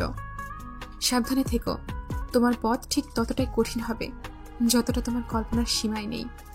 ধন্যবাদ আপনার শুভকামনার জন্য। দেখা হচ্ছে আপনাদের নিজস্ব আদালতে। অক্টোবরের 20 তারিখ 2015-তে আসামি হামজার বিচার কার্যকর হয়েছিল। অদ্ভুত, যাকে বলে অনাকাঙ্ক্ষিত। কিন্তু রাজনীতি মাত্রই অনাকাঙ্ক্ষার সমন্বয় মাত্র। প্রথম আধা ঘন্টা কেবল হামজার রাজনৈতিক জীবনের ফিরিস্তি ও তার শারীরিক অবস্থায় বর্ণনায় কেটে গেল। হামজার পক্ষের উকিল হামজাকে কেবল একজন পক্ষাঘাতগ্রস্ত পঙ্গু রোগী হিসেবে যুক্তিতর্ক স্থাপন করে সেটা আদালতে উপস্থিত জনতার ভেতর ফিট করতে করতে ঘেমে উঠল। দোলন সাহেবের সঙ্গে ভালো রকমের তর্ক হলো, কিন্তু মানবিকতার কথা নেই কোনো। ডিফেন্স মহোদয় রজব আলমগীর মানবিকতার উপর প্রশ্ন তুলে পুরো আদালতকে আবেগী করে তুলতে সফল হয়ে গেল। অবাক করা ঘটনাটি খুব কম সময়ে ঘটে গেল। হামজা এমপির খুনই করেনি, সে করতেই পারে না। কারণ এমপির খুন তার অ্যাক্সিডেন্টের কম বেশি 2 সপ্তাহ পরে সংঘটিত হয়েছে। হামজার চিকিৎসক এসে চমৎকার সাক্ষী দিয়ে গেলেন যে সম্ভবই না। কড়কড়ে কাগজের রিপোর্ট পেশ করা হলো। হামজার মেরুদণ্ড সড়ক দুর্ঘটনার পর কি পরিমাণ ড্যামেজ। এ অবস্থায় রোগী নিজ হাতের শক্তিতে চলাচল করতে অব্দি অক্ষম। সে কি করে এমপির খুন করতে পারে? তাকে এমপির মার্ডার কেসে ফাঁসানো হয়েছে, কেননা এমপি জীবিত অবস্থায় তাকে ভালো চোখে দেখত না। এছাড়া তার অপরাধ কেবল রাজনীতিতে একটু অনৈতিকতা, এ আর কি। ওইসব কোনো গোনায় ধরার মতো বিষয় নাকি? 16 জুলাই দিবাগত রাতে পাটোরি বাড়িতে যে বেশ কয়েকটি খুনের ঘটনা ঘটেছিল তা জয় ঘটিয়েছিল। আদালতে প্রমাণ হয়ে গেল। হাত কাটা সেই ডাক্তার সাক্ষী দিল। মেহজাবিন পাথরের মতো বসে শুধু দেখল। শেষ সময়ে হুইল চেয়ার ঠেলে হামজাকে আদালতে আনা হয়েছিল। বিচারক মহোদয়া নিজেই কেঁদে ফেলার মতো অবস্থা হামজাকে দেখে। এরকম নিষ্পাপ অসুস্থ যুবক এমন ধরনের অপরাধ করতে পারে? হামজার নামে অভিযোগ হলো সে নাকি এমপি ও এমপির স্ত্রীর ভাগিনা, যে কিনা নিজের বোনের স্বামী, তাকে খুন করেছে। এটা কখনো বিশ্বাসযোগ্য? নিজের বোনের স্বামীকে কেউ কখনো খুন করতে পারে? এছাড়া হামজার অবস্থা দেখার পর নতুন মোড় এলো। হামজার এই অবস্থা করেছে জঙ্গি গোষ্ঠী ও বিরোধী দলের নেতাকর্মীরা সম্মিলিতভাবে। অতি সত্বর তাদেরকে বিচারের আওতায় আনার হুকুম দিয়ে আদালত ফুরালো। দোলন সাহেব সব বুঝলেন, চুপচাপ গিললেন। হামজাকে আবার স্থানান্তর করা হলো পুলিশ ফাঁড়িতে। দোলন সাহেব গিয়েছিলেন তার সাথে সাক্ষাতে। হামজা হেসে ফেলল তাকে দেখে। স্যার, আপনিও আমার উপর এত আক্রোশ কবে জন্মিয়েছেন? কে বলে আক্রোশ? হামজা হাসে। অবাক হননি তো আবার আদালতে? প্রশ্নই ওঠে না। আমি আনাড়ি বা অবুঝযোগ্যনা জনতা নই হামজা। আমার আন্দাজ ও জানা সম্বন্ধে তোমার ধারণা থাকা দরকার। শুধু বলো, তুমি কি এটাই চেয়েছিলে? হামজা বলল, না, কয়েকদিন আগ অব্দি চাইনি। তবে যেই দিন আমার নারী বিরোধী ও আপনি সাক্ষাতে এলেন, তারপর চাওয়াটাই বদল এলো। কি করব স্যার? এক কোমর ভাঙা মেয়ে মানুষ, আর আপনার মতো হুট করে মানবিকতার গান গাওয়া উকিল মশাইয়ের কাছে হারা তো আমার সাজে না। আদালতের তারিখের 2 দিন আগে উপরমহলের সদস্যরা এলো হামজার কাছে। হামজার পরিকল্পনা তখনও আদালতে উঠেই গড়গড় করে জীবনের সব সত্যি বলে দিয়ে ফাঁসির মালা গলায় চড়ানো। এটা জেনে উপরমহল ক্ষেপে ক্ষেপণাস্ত্র। হামজা যে ভাঙা জাহাজের ছেঁড়া পাল হয়ে গেছে, যা দমকা হাওয়ায় দিক বিদিক হন্যে হয়ে কেবল পথ করে উঠছে, তাতে উপরমহলের যায় আসে না। তারা কেবল চান আদালতে সরাসরি হামজার কার্যক্রম সামনে না আসুক, কোনোভাবেই না। এটা হামজার নয়, দলের অস্তিত্ব ও নামের প্রশ্ন। এইসব কাজ খোলা ময়দানে আসার মতো নাকি? হামজা আদালতে স্বীকার করবে সে একগাদা শিশু ও মসৃণের মতো যুবকদের বড় ঘরের মতো কুঠরিতে আটকে রেখে রক্তের খেলা খেলেছে? এটা হতে দেওয়া যায় নাকি? উপরমহল থেকে হামজাকে শাসিয়ে যাওয়া হলো যে তার কিছুই সামনে আসবে না, সে প্রায় বেকসুরের মতো খালাস পাবে। অথচ জনগণের মনের সান্ত্বনার জন্য তার ছোট মোটো অভিযোগ 2-4 মাস কারাগারে কাটানো লাগতে পারে। এর জন্য যা যা দরকার, যা প্রমাণ সাক্ষী হাতে বানানো, আদালতে সব ব্যবস্থা উপর থেকে হয়ে যাবে। হামজা কেবল চুপ থাকবে, চুপ, এটুকুই তার কাজ। না হলে হামজার বোনের মেয়ের সাথে খুব একটা ভালো আচরণ করা হবে না। তার সাথে কি করা হবে তা বলা যাচ্ছে না। আর তার বলা কথাগুলো ধামাচাপা দেওয়া অসম্ভব কিছু না। এসব কথা দোলন সাহেবকে হামজা বলল না। সে শুধু আর্মিনের কাছে হাঁটতে রাজি নয়। এরপর ওপর মহলের নজরদারিতে রইল সে। কিছুদিন পর পাটোয়ারি বাড়ির সিলগালা খুলে দেওয়া হলো। রিমিকে সঙ্গে নিয়ে সেই মরণ কুঠরিতে বাস শুরু করলো। শরীরের অবনতি উন্নতি কিছুই নেই। বাম হাতটা কোনো মতে নাড়াতে পারা যায়। চিকিৎসার জন্য পয়সা দরকার অবাধ, তবুও নিশ্চয়তা নেই সামান্য কিছুটা উন্নতিও হবে কিনা। ডাক্তাররা হাল ছেড়ে দিয়েছে। শরীর প্রায় সবটা অবশ। তার ভেতরের প্রতিক্ষণের অন্তর্জালা তাকে ধীরে ধীরে এক অদ্ভুত মৃত্যুর দিকে ঠেলে নিয়ে যাচ্ছে। দিনকে দিন সে হয়ে উঠল ঠিক তার হুইল চেয়ারটার মতোই জড় অসার আসবাব। আর রিমি তার জড় সেবিকা, যে সঙ্গ ছাড়েনি অথচ সঙ্গে নেই। হামজার রোজ প্রহর কোণে কবে জয় স্বপ্নে এসে একবার হেসে ভাই বলে রেখে যাবে। হামজা শুনেছে মৃত মানুষ স্বপ্নে ডাকলে তারপর খুব শীঘ্রই মানুষের মৃতের সঙ্গে চলে যায় জীবন ছেড়ে। সে রিমির কাছে রোজই অনুরোধ করে চলে। এক পঙ্গু চলন শক্তিহীন মানুষের দেখভাল করে জীবন নষ্ট করার মানেই নেই। তাকে ফেলে চলে গেলে কয়েকটা দিন মাত্র হামজা বাঁচবে এই অরুচিকর দুনিয়ায়। এটা হামজার একমাত্র চাহিদা আজ। সে যেতে চায় বহুদূর, যতদূর জয় পৌঁছে গেছে। আর্মিন থামলে সিস্টার ক্যাথরিন সেদিন এই পর্যায়ে মিনিট 10 চুপ থেকে আস্তে করে শুধু বলেছিল, জয়মিরের রেখে যাওয়া দ্বিতীয় কাগজটা কোথায়? দেখেছিলে সেইটা? 30 জুন 2018 খ্রিস্টাব্দের সূর্য ওঠা সকালে মাহজাবিন বসার কক্ষ থেকে উঠে আব্বুর রুমে যায়। বহুদিন বন্ধ পড়ে থাকা ধুলো জমা আলমারিটি খোলা হলো সেই দিন। একটি গোল করে মোড়ানো কাগজ মাহজাবিন বের করে এনে সিস্টারের হাতে দেয়। হাতটা একটু শিউরে ওঠে সিস্টারের। মোড়ানো কাগজটি ভারী, ভেতরে কিছু একটা। মোড়ক খুলতেই আর একটা ছোট্ট কাগজ জড়ানো ভারী বস্তুটি হাতে আসে। একটি হাত ঘড়ি। সেটার চকচকে প্লাটিনামের গোলক প্রান্তে ভোরের আলো পড়ে তা চিকচিক করে ওঠে। ওটা ডায়ালের সাথে মরে থাকা চিরকুটটি খুলে পড়েন সিস্টার। উকিল ম্যাডাম, চিহ্ন না রেখে গেলে শালার মানুষ নিজের গায়ের জন্মদাগও ভুলে যায়। আমারে কি মনে রাখবে? আমার এই চিহ্ন রইল, রেখে দিন আপনার কাছে। নয়তো আমাকে মনে রাখার মতো হয়তো কেউ থাকবে না এই দুনিয়ায়। কেউ মনে না রাখলে এই দুনিয়া দিব্যি একটা আস্ত জয়ামিরকে ভুলে যাবে। এটা ঠিক না। বড় সাহেব দিয়েছিল এইটা আমার 25তম জন্মদিনে 2012-তে। 75 মতোও যেন থাকে আপনার কাছে, ততদিন আমি থাকবো না। ও হ্যাঁ, এটা সেই ঘড়ি যেটা আমার হাতে ছিল সেদিন, যেদিন আপনার সাথে ভার্সিটির মাঠে আমার প্রথম দেখা হয়। আবার এই দিনেও, যেদিন আপনার নামে আমি এটা বলি চড়াইতে আসছি। এই শালা ঘড়ি আমার জন্য কুফা আর আস্ত একটা বেঈমান। থাকে আমার হাতে, অথচ শালার কাঁটা টিকটিক করে আপনার নামে। তো ওইটা আপনার কাছে থাকুক। সিস্টার 7 বার পড়লেন লেখাটুকু। হাতটা শিরশির করছে বোধ হয়। এলোমেলো নজর তুলে তাকালেন মাহজাবিনের দিকে। মাহজাবিন মৃদু হেসে ভ্রু নাচায়। ঘড়িখানা দেখতে ইশারা করে। জয়ামের হাত ঘড়ির ক্ষেত্রে খুব শৌখিন ছিল। সব অক্ষত থাকলে আজও নিশ্চয়ই পাটোয়ারি বাড়িতে তার কক্ষের আলমারিতে নামি দামি ব্র্যান্ডের বেশ কয়েকটা ঘড়ি তোলা আছে। Seiko Astron, Patek Philippe, Casio. Sister ঘড়িখানা হাতে তুলে নেন। বেশ ভারী অ্যাডেমার্স পিগুয়ার ব্র্যান্ডের রয়্যাল এক মডেলের হাত ঘড়ি ওটা। দাম কম বেশি লাখখানেক হবার কথা। এক অন্ধকার সমুদ্র অথবা কালচে স্যাফরন নীলমণি রত্নরঙা ঘড়ির ডায়ালটিতে সিস্টারের চোখ ধাঁধায়। ওটার ডায়ালের যে গম্ভীর রং, তার আনুষ্ঠানিক নাম মূলত ব্লুগ্রাম ট্যাপিসেরি। সেই চকচকে ডায়ালে জয়ামিরের চিহ্নরূপে লেপ্টে আছে পুরনো কবেকার শুকনো লাল তরলের ছাপ। একটা বলি চড়ানোর দিনে পরিহিত ঘড়ি যে। রক্তটুকু জয়ামিরের, এটা সিস্টার জানেন, কারণ সেই রক্তে হাত ছুঁয়ে ওনার মনে হয়েছে এই রক্ত খুব চেনা, বহু পুরনো জানাশোনা। ওনার চোখের ছটফটানি দেখে মেহজাবিন হাসে। কেমন লাগছে আপনার বহুল কাঙ্ক্ষিত অদেখা পাপির চিহ্ন ছুঁয়ে? আরো কিছু আছে, চাই? মেহজাবিন উঠে যায়। কিছুক্ষণ পর ফিরে এসে সেন্টার টেবিলের ওপর কিছু ধাতব পুরুষ ও অলংকার রাখে। দুটো ব্ল্যাক টাংস্টোনের আংটি, একটি রূপার তৈরি রিসলেট, একটি প্ল্যাটিনাম ধাতুর তৈরি শিকল আকৃতির চিকন ফিগারো চেন। তার লকেটটির আকৃতি যে অক্ষর।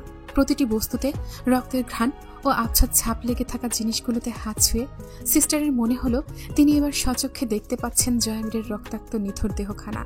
গুলি বুক ফুটে বেরোনোর পর রক্তের চেন ও রিসলেট ভিজে ওঠার দৃশ্যটি, হামজার হাহাকার আর আর্মিনের স্তব্ধতা। এরপর জয়ামিরের রেখে যাওয়া বড় কাগজখানা সিস্টার ক্যাথারিনের চোখ নোনা জলে ভিজিয়েছিল। একটি A4 আকারের কাগজ, তার দুই পাশ ভর্তি লেখা। চিঠি নয়, পত্র, দস্তরখানা, কোনো সংবাদ বা ইচ্ছেপত্র নয় ওগুলো, কেবল একটি কাগজ, যার এপাশ ওপাশ ল্যাপটানো রক্তের ছোপ ছোপ দাগে, আর পৃষ্ঠাখানা ভরে কি সব লেখা। চোখের অঘটন টের পেয়ে তিনি দ্রুত তা আঙুলে বুলিয়ে মোছার চেষ্টা করেন। লাভ হলো না। ততক্ষণে সিস্টারের চোখের সব পানিটুকু পৃষ্ঠাখানা শুষে ভিজে উঠেছে। এতে কাগজের তৃষ্ণা মিটেছে কিনা বলা যায় না, কিন্তু সিস্টারের তৃষ্ণা বাড়ল। সেই তৃষ্ণা মেটানোর প্রথম ধাপে তিনি জানতে চাইলেন মেহজাবিনের 2015 থেকে 2018 অবধি আসার যাত্রা সম্বন্ধে। কৌতূহল গাঢ়, একের পর এক প্রশ্ন করছিলেন। অনার্স শেষ বর্ষ থেকে মেহজাবিনকে পড়াশোনায় মনোযোগী হতে হয়েছিল পুরোদমে। এই সময়টাতে নিরাপত্তা দেওয়ার জন্য কবির চুপিসারে সর্বদা প্রস্তুত ছিল বাহিনী নিয়ে। এটার পেছনে তুলিরও হাত ছিল। সে শ্বশুরবাড়ি থেকে মায়ের বাড়ি আসার মতো তখন নায়রে আসে মেহজাবিনের কাছে।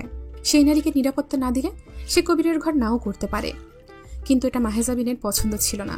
এখানে একটা ঋণ জমা হবার ব্যাপার রয়ে যায়। কারো কাছে ঋণী হলে মানুষের মেরুদণ্ড ভেঙে যায়। এক্ষেত্রে বিনয়ী হতে হয়, আর বিনয় কেবলই মানুষকে সত্য থেকে পিছপা করে। তবু কবির পিছু ছাড়েনি। এছাড়াও সে নিরাপত্তা পেয়েছিল মুরসালিনের শুভাকাঙ্ক্ষীদের কাছে। মরিয়মের খাতিরে মরিয়মকে মুরসালিন যাদের কাছে রেখে যাত্রায় বেরিয়েছিল, তারা মরিয়মের দেখভাল করা নারীটির নিরাপত্তা দিতে সদা প্রস্তুত ছিল, যেটা খুব সক্রিয়। কিন্তু আড়ালে তারা নীরবে রোজ আমজাদ সাহেবের বাড়ি তো অবশ্যই, সঙ্গে মেহজাবিনের বাইরে চলাচলের বিষয়টারও পেছনে থেকেছে বারবার। আরও ছিলেন মানসিক সঙ্গের জন্য দোলন সাহেব। 2016 শুরুর দিকে মেহজাবিনের অনুরোধে দোলন সাহেব রূপকথার কেসটি হাতে নেন। দিন শেষে রূপকথা কেবলই এক শিকার। ততদিনে অবশ্য রূপকথার ভেতর থেকে মুক্তির সমস্ত আকাঙ্ক্ষা ফুরিয়ে গিয়েছিল।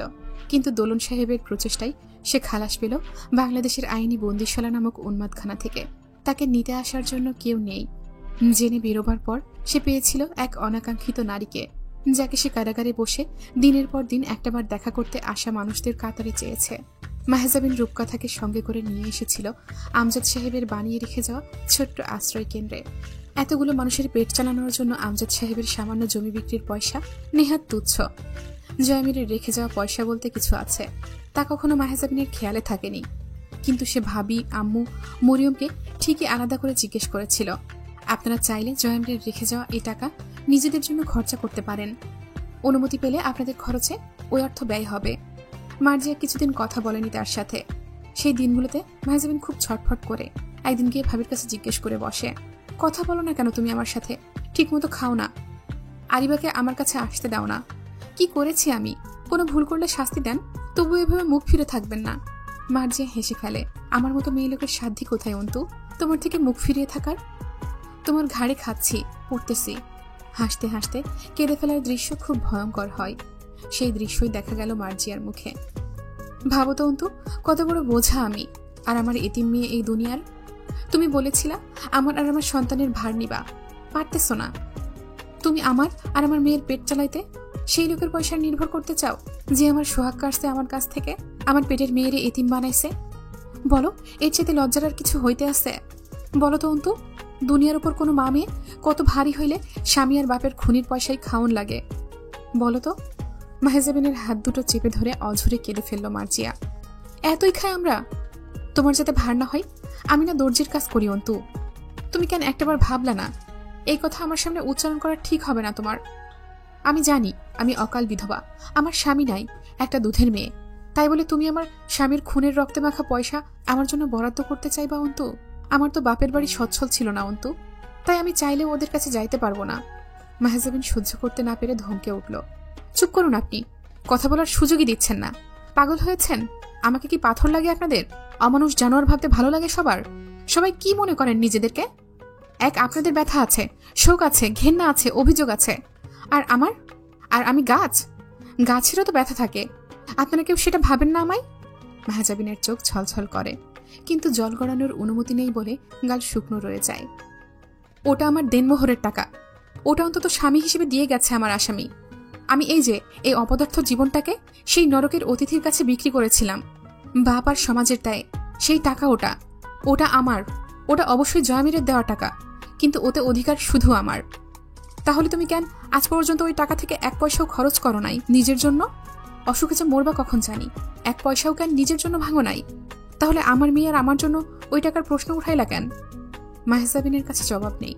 সে চুপচাপ উঠে চলে এসেছিল মার্জিয়াকে শান্তিমতো কাঁদতে দিয়ে। মার্জিয়ার মতন রাবিয়া কথা বন্ধ করেনি, শুধু চুপচাপ কিছুক্ষণ চেয়ে থেকে বলেছিল, তোর বাপের পয়সা আমার জন্য যথেষ্ট হচ্ছে না অন্তু, খুব বেশি হয়ে যাচ্ছে আমার খরচা। মাহজাবিন লজ্জায় আর তাকাতে পারেনি আম্মুর দিকে। আর মরিয়ম বলেছিল, আমি তো জয়ের জিম্মায় আসি নাই, আইসি আমজাদ ভাইজানের মেয়ের আশ্রয়ে। সুতরাং জয়ামিরের সঁপে যাওয়া সম্পত্তির দলিল, নগদ অর্থের চেক বই প্রভৃতি রাবেয়ার কক্ষের আলমারিতে ধুলোয় ভারী হতে লাগলো। জমি বিক্রির টাকা থেকে সামান্য কিছু নিজের পড়ালেখার জন্য রেখে বাকিটা সবার চিকিৎসা, পোশাক, খাবারে যেতে লাগলো। কিন্তু নিজের মারাত্মক অসুস্থতাকে এড়িয়ে যেতে মাহজাবিন দক্ষ। আবিরাকে একটি সুন্দর জীবন দেওয়ার প্রতিশ্রুতি মিথ্যে হতে লাগলো। তার দুধের দাম, যাবতীয় খরচায় সে হিমশিম খেতে লাগলো। পরনের ছেঁড়া জামাটা কেউ দেখার আগেই রাতে সেলাই করে নেওয়া রোজকার কর্ম হয়ে দাঁড়ালো। আর তখন শুধু একজন ফিজিওলজিস্ট নয়, সঙ্গে সাইকোলজিস্ট নিয়মিতভাবে প্রয়োজন। সারাদিন যেমন তেমন, রাতগুলো ভয়াবহ। মানসিক অসুস্থতা চরমে পৌঁছাতে লাগলো। মাঝে মধ্যেই মানসিক যন্ত্রণা আত্মহত্যার লোভ দেখাতে অবধি ছাড়েনি। চেহারার লাবণ্য, মুখের হাসি, শরীরের সুস্থতা বিলীন হয়ে গেল। শুধু চলতে লাগলো তার জীবনযুদ্ধ ও লেখাপড়া। মার্জিয়া সেলাই মেশিনে পা চালাতে চালাতে তাকে ডেকে প্রায়শই বলতো, তুমি জানো তুমি পাগল? অন্যভাবে এইটারে বলে বদ্ধ উন্মাদ, নইলে এমন মানুষ বাঁচে? এতটা পারে? আপনার কথা বলুন, আপনি যুবতী না ভাবি? ছোট্ট একটা মেয়ে আপনার, বিয়ে করতে রাজি হন, আমি ব্যবস্থা করব। এ জীবন এভাবে যাবে না। তুমি কি চাও আমি সব ভুলে অন্য কারোর সাথে সুখী হব? স্বপ্নের মতো সহজ সব? আর আমার মেয়ে অন্য লোকের ঘরের পোছা হবে? ওকে আমি রাখবো। বাপহীন জীবন আমার মেয়ে জীবন পাওয়ার আগেই পাইছে অন্তু, মাহীন জীবন আমি তাকে দেব না? তুমি কি বলো? মনে আছে নিজে যেমন বিয়ে বলতে একবার একজন এক জনম বোঝো? তোমার নাকি এক জীবনে এক নারীতে এক পুরুষেরই সই। আমাকেও তাই বুঝতে দাও। তাও তো তোমার স্বামী ছিল পাপীদের সর্দার, আর আমার কিনা এক নাজুক শিকার। এ কথা আর কোনোদিন বলো না আমাকে। এই পর্যায়ে সিস্টার ক্যাথরিন এক টুকরো হেসে বলেছিলেন, আমি তোমার গল্পে বহুবার ঘুরে মাঝে মধ্যেই এক জায়গায় এসে ঠেকেছি আর্মিন। সতী নারী তুমি, অথচ বিধাতা তোমার সতীত্বের কি কঠিন পরীক্ষা নিল বলতো? সতী নারীকে তিনি পতি হিসেবে দিলেন পাপী। এত পাপ তোমার পতি করেছে, অথচ তার একচুল হক তুমি নষ্ট করনি, তার অজান্তেও। জয়মীরের হাতের বৈবাহিক রেখা খারাপ ছিল না বলো? একটাবার সেই খুনির হাত দুটো দেখলে আরো ভালো বুঝতাম সে কি করে সতী পেল। সে সতী পায়নি মাদাম, সতীত্ব লুট করে তবে গ্রহণ করেছিল আমায়। আমি যখন তার হয়েছি আর সতী ছিলাম না। গর্ধব তুমি, চুপ করে শোনো আমার কথা। হিন্দু পুরাণ পড়েছ? সেখানে বলা আছে সতী নারীর চোখের জলের অভিশাপে রাজ্য পুড়ে ছাই হয়, বুঝলে? মাহজাবিন চুপ করে রয়। সে কি সত্যিই সতী নারী? স্বেচ্ছায় একটুও অসতী হতে সে পারেনি কখনো। আরও এমন ঘটনা আছে, সিস্টার যেসব শুনলে আরো বেশি করে এসব বলবে। সেসবের মাঝে মাহজাবিনের কাছে একদিন সংবাদ এসেছিল পরাগ আজগরের ফাঁসির রায় দিয়েছে। পরাগ একটাবার তার সঙ্গে দেখা করতে চায়। মাহজাবিন গেল না। পরপুরুষের সঙ্গে অকারণে দেখা করার প্রশ্নই ওঠে না। তবে খারাপ লাগলো কিছুটা, কিন্তু রূপকথা অনুরোধ করলেও সে যায়নি। তার কাছে তখনও জীবন্ত যন্ত্রণা পলাশের রূপটপের সেই সন্ধ্যা রাত, যেখানে তাকে অসৎ হাত ছুঁয়ে দিয়েছিল, আর পরাগ আড়ালে তার প্রতিনিধিত্ব করেছিল। মাহজাবিনের পড়ালেখার পরিকল্পনা আমজাদ সাহেব ঠিক করে রেখে গিয়েছিলেন। মাহজাবিনের ইচ্ছে ছিল কোনো স্বনামধন্য সরকারি বিশ্ববিদ্যালয় থেকে এলএলবিতে অনার্স শেষ করে মাস্টার্স অব ল করার, উচ্চতর শিক্ষা সমেত উকিল হবার। আমজাদ সাহেব আপত্তি করলেন। মাহজাবিনকে নিজের এলাকায় হাবিপ্রবিতে সমাজবিজ্ঞানে অনার্স করতে মনস্থির করালেন তিনি।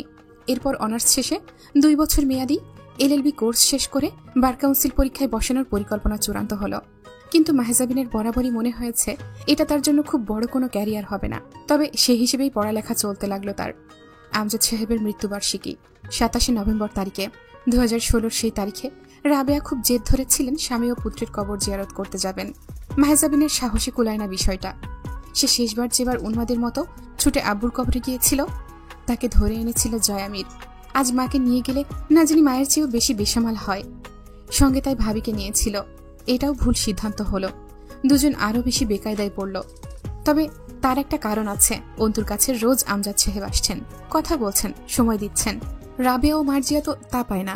মার্জিয়াকে সামলানো গেলেও রাবেয়ার কি হলো কে জানে। বহুক্ষণ যাবৎ নিথর হয়ে গোরস্থানের ফটক চেপে ধরে অপলক চেয়েছিলেন স্বামী সন্তানের কবরের দিকে। এরপর একদম শান্ত শীতল বাড়ি ফিরলেন। বাড়ি ফিরে রাবেয়া স্ট্রোক করলেন, ঠিক যে সময়ে আমজাদ সাহেবের স্ট্রোক হয়েছিল। রাত্রির সেই তৃতীয় প্রহরে আরেকটি কালরাত্রি নামল মাহেজাবিনের জীবনে। বাড়িতে পুরুষ বলতে কেউ নেই, কিন্তু ঠিক গেট খুলে মরিয়ম কয়েকটি যুবক ও পুরুষকে ভেতরে নিয়ে এলেন খুব স্বাভাবিকভাবে। সেদিন মাহেজাবিন জানতে পারল তাদের বাড়িটা দিনরাত নিরাপত্তায় ঘেরা, যেন তার অনিষ্ট করতে কেউ এমুখ না হতে পারে। রাবেয়াকে নিয়ে 6 দিন একাধারে হাসপাতালে কাটানোর পর রাতে ডাক্তাররা বলে গেলেন কাল পরশু রিলিজ করা যেতে পারে। She is out of danger. কথাটা বলা ঠিক হলো না, কারণ ওই কথা শুনেই সেই রাতের শেষে ফজরের ওয়াক্তে রাবেয়ার মস্তিষ্কে বড় স্ট্রোকটা হাসপাতালে অবস্থানকালেই ঘটল। শিরা ছিঁড়ে সরাসরি রক্তপাত। মাহেজাবিন সেবার প্রথমবার মনস্থির করেছিল জয়ামিরের পয়সা খরচা করার।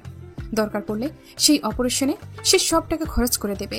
এই নিয়ত করার পর ডাক্তাররা ঘাড় নাড়লেন। মানে কি? মাহেজাবিন বুঝতে চায় না সেই ঘাড় নাড়ার মানে।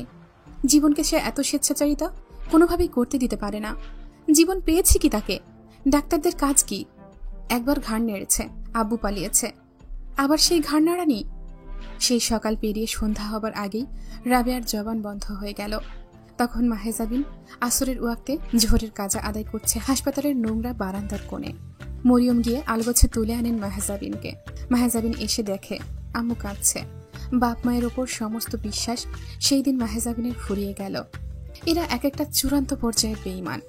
খুব মায়ায় পালে, তারপর সংকটে রেখে হাসপাতালে শুয়ে কাছে ডেকে নিয়ে এক দৃষ্টে তাকিয়ে থেকে কাঁদে। এই কান্নাটার একটা বিশেষত্ব আছে। এই কান্নার পর চোখ বুজে ফেলে এরা। তারপর হাজার কিছুতেও আর চোখ খোলে না, কোনোভাবেই না। মাহেজাবিন এক এক কদম পেছায়। তার ক্ষোভ ফেটে পড়ে। না আম্মু, তোমার চোখ মুখে আব্বুর ভাব দেখছি। আমি এবার আর বোকা হব না। তুমি হাজার ডাকলেও আমি তোমার কাছে বসবো না। তুমি শেষ বিদায় চাইতে আমাকে কাছে ডাকবে, আর আমি তোমার কাছে বসে তা দেব নেব? পাগল না আমি? কিন্তু পরক্ষণেই মাহেজাবিন হুড়মুড় করে গিয়ে মায়ের কাছে বসে। এই এই শোনো আম্মু, কেন জন্ম দিয়েছিলে আমায়? আজ বলো বলো বলো, আজ শুনতে চাই আমি। কেন জন্ম দিয়েছিলে? চোখের সামনে বাপ চলে যাবে, ভাই চলে যাবে, সন্তান চলে যাবে অকালে, এক পাপী স্বামী সে পালাবে কৌশলে। তারপর তুমি এসব চোখ বড় বড় করে দেখবো? আমি সব দেখবো, শুধু দেখবো তোমাদের তামাশা। এজন্যই জন্ম দিয়েছিলে তো? অস্বীকার করলাম। আমি আমার এই অভিশপ্ত জন্মকেই অস্বীকার করলাম। এই জীবন আমি মানি না। আমি এত বড় আয়ু চাইনি।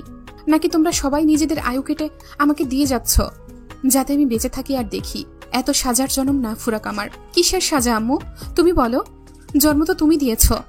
জন্মে কোনো পাপ থাকলে তো তোমার জানার কথা। বলে দাও আজ, আমার রইল কি? কি নিয়ে বাঁচার জন্য জন্ম দিলে, আবার সেই জন্মে বাঁচার জন্য রেখে যাচ্ছ? বলো। রাবেয়ার জিহ্বা নড়ে না, কথা বেরোলো না। তাই তিনি অন্তুর সামনে হাত দুটো জড়ো করে ধরে ক্ষমা প্রার্থনা করলেন। ছলছলে ভেজা চোখ দুটোই ঠোঁট নেড়ে শেষবার অন্তুকে কত কি বলার আগতি সেখানে, কিন্তু বলা হলো না বলে শুধু থুতনিটা থরথর করে কাঁপল তার। মাহেজাবিন সহ্য করতে না পেরে আম্মুর শিথিল দেহটা তুলে বুকের সাথে জাপটে মিশিয়ে ধরে। যেও না আম্মু, আমার আর কেউ নেই এই দুনিয়ায়, বিশ্বাস করো। বাপ, ভাই, সন্তান, স্বামী, আশ্রয় কিচ্ছু নেই। আমার মাথায় তেল দেবার জন্য একটা তোমার মতো সরলাকে খুব দরকার পড়বে। কোথায় পাবো?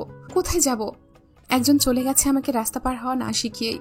তুমিও যাচ্ছ, কেউ বললে না। চল অন্তু, সঙ্গে চল। এত খারাপ না আমি, বিশ্বাস করো। কেউ তো সঙ্গে থাকো, কেউ তো থাকো, কেউ তো থাকুক আমার। এত বড় দুনিয়ায় আমি একা বিলীন হয়ে যাব আম্মু। আমার গর্ভের এক টুকরো ধন ওরা ছিঁড়ে নিয়েছে। যার গর্ভে আমি ছিলাম সেও আমার মায়া ছিঁড়ে চলে যাচ্ছে। আমার অপরাধ কি? ততক্ষণে কেউ মাহেজাবিনকে বলেনি তার অভিযোগ শোনার বদলে তার আম্মু অনেকক্ষণ আগেই তার বুকে মিশে থাকার নাম করে চুপিসারে পালিয়েছে। 1993 খ্রিস্টাব্দে জন্মানো মাহেজাবিন আরমিন অন্তু। তার বয়স প্রায় 24 না হতেই সকল রক্তের সম্পর্ক থেকে মুক্ত হলো সেই বছর। চারটিখানি কথা নয়, একটা মেয়ে যার জীবনে নিজের বলতে কিছুই না থাকার এই মহান প্রাপ্তি অর্জনের সাধ্যি সবার থাকে না। সেই বছরই অনার্স শেষ করে 2017-তে ভর্তি হলো ল কোর্সে। তখন থেকেই দোলন সাহেবের সঙ্গে নিয়মিত যোগাযোগ ও আলোচনায় থাকতে লাগলো। লতে ভর্তি হবার কালে মাহেজাবিন 24 বর্ষীয়া এক সর্বহারা বিধবা নারী। তখন থেকে তার পরনে শোভা পেতে লাগলো টিন্ট ব্লু রঙের শাড়ি, যা সাদারই নীল সংস্করণ মাহেজাবিনের জন্য। সরাসরি সাদা নয়, সাদাকে ধোকা দিতেই বরং সে বেছে নিল টিন্ট ব্লু, এবং ল ভর্তি হবার সাথে সাথেই সে হয়ে উঠল পেশাগত নারী, খুব শীঘ্রই হতে যাওয়া অ্যাডভোকেট মাহেজাবিন আমির। দোলন সাহেবের সহকারীর ভূমিকা পালনে সচেষ্ট হল সে। মামলা সংক্রান্ত নথি পর্যবেক্ষণ, মক্কেলদের সঙ্গে টুকটাক আলোচনা, ঘটনা শোনা ও নিজে চিন্তা করা, দোলন সাহেবের প্রতিক্রিয়া ও চলন খেয়াল করা ইত্যাদির সাথে সাথে কোর্টে শুনানিতে হাজির হওয়া, আদালতের প্রক্রিয়া, বিচারকদের বক্তব্য, পর্যবেক্ষণ ও সিদ্ধান্ত অনুধাবন, দেশ সমাজের পরিস্থিতি নিজের মধ্যে পর্যালোচনা।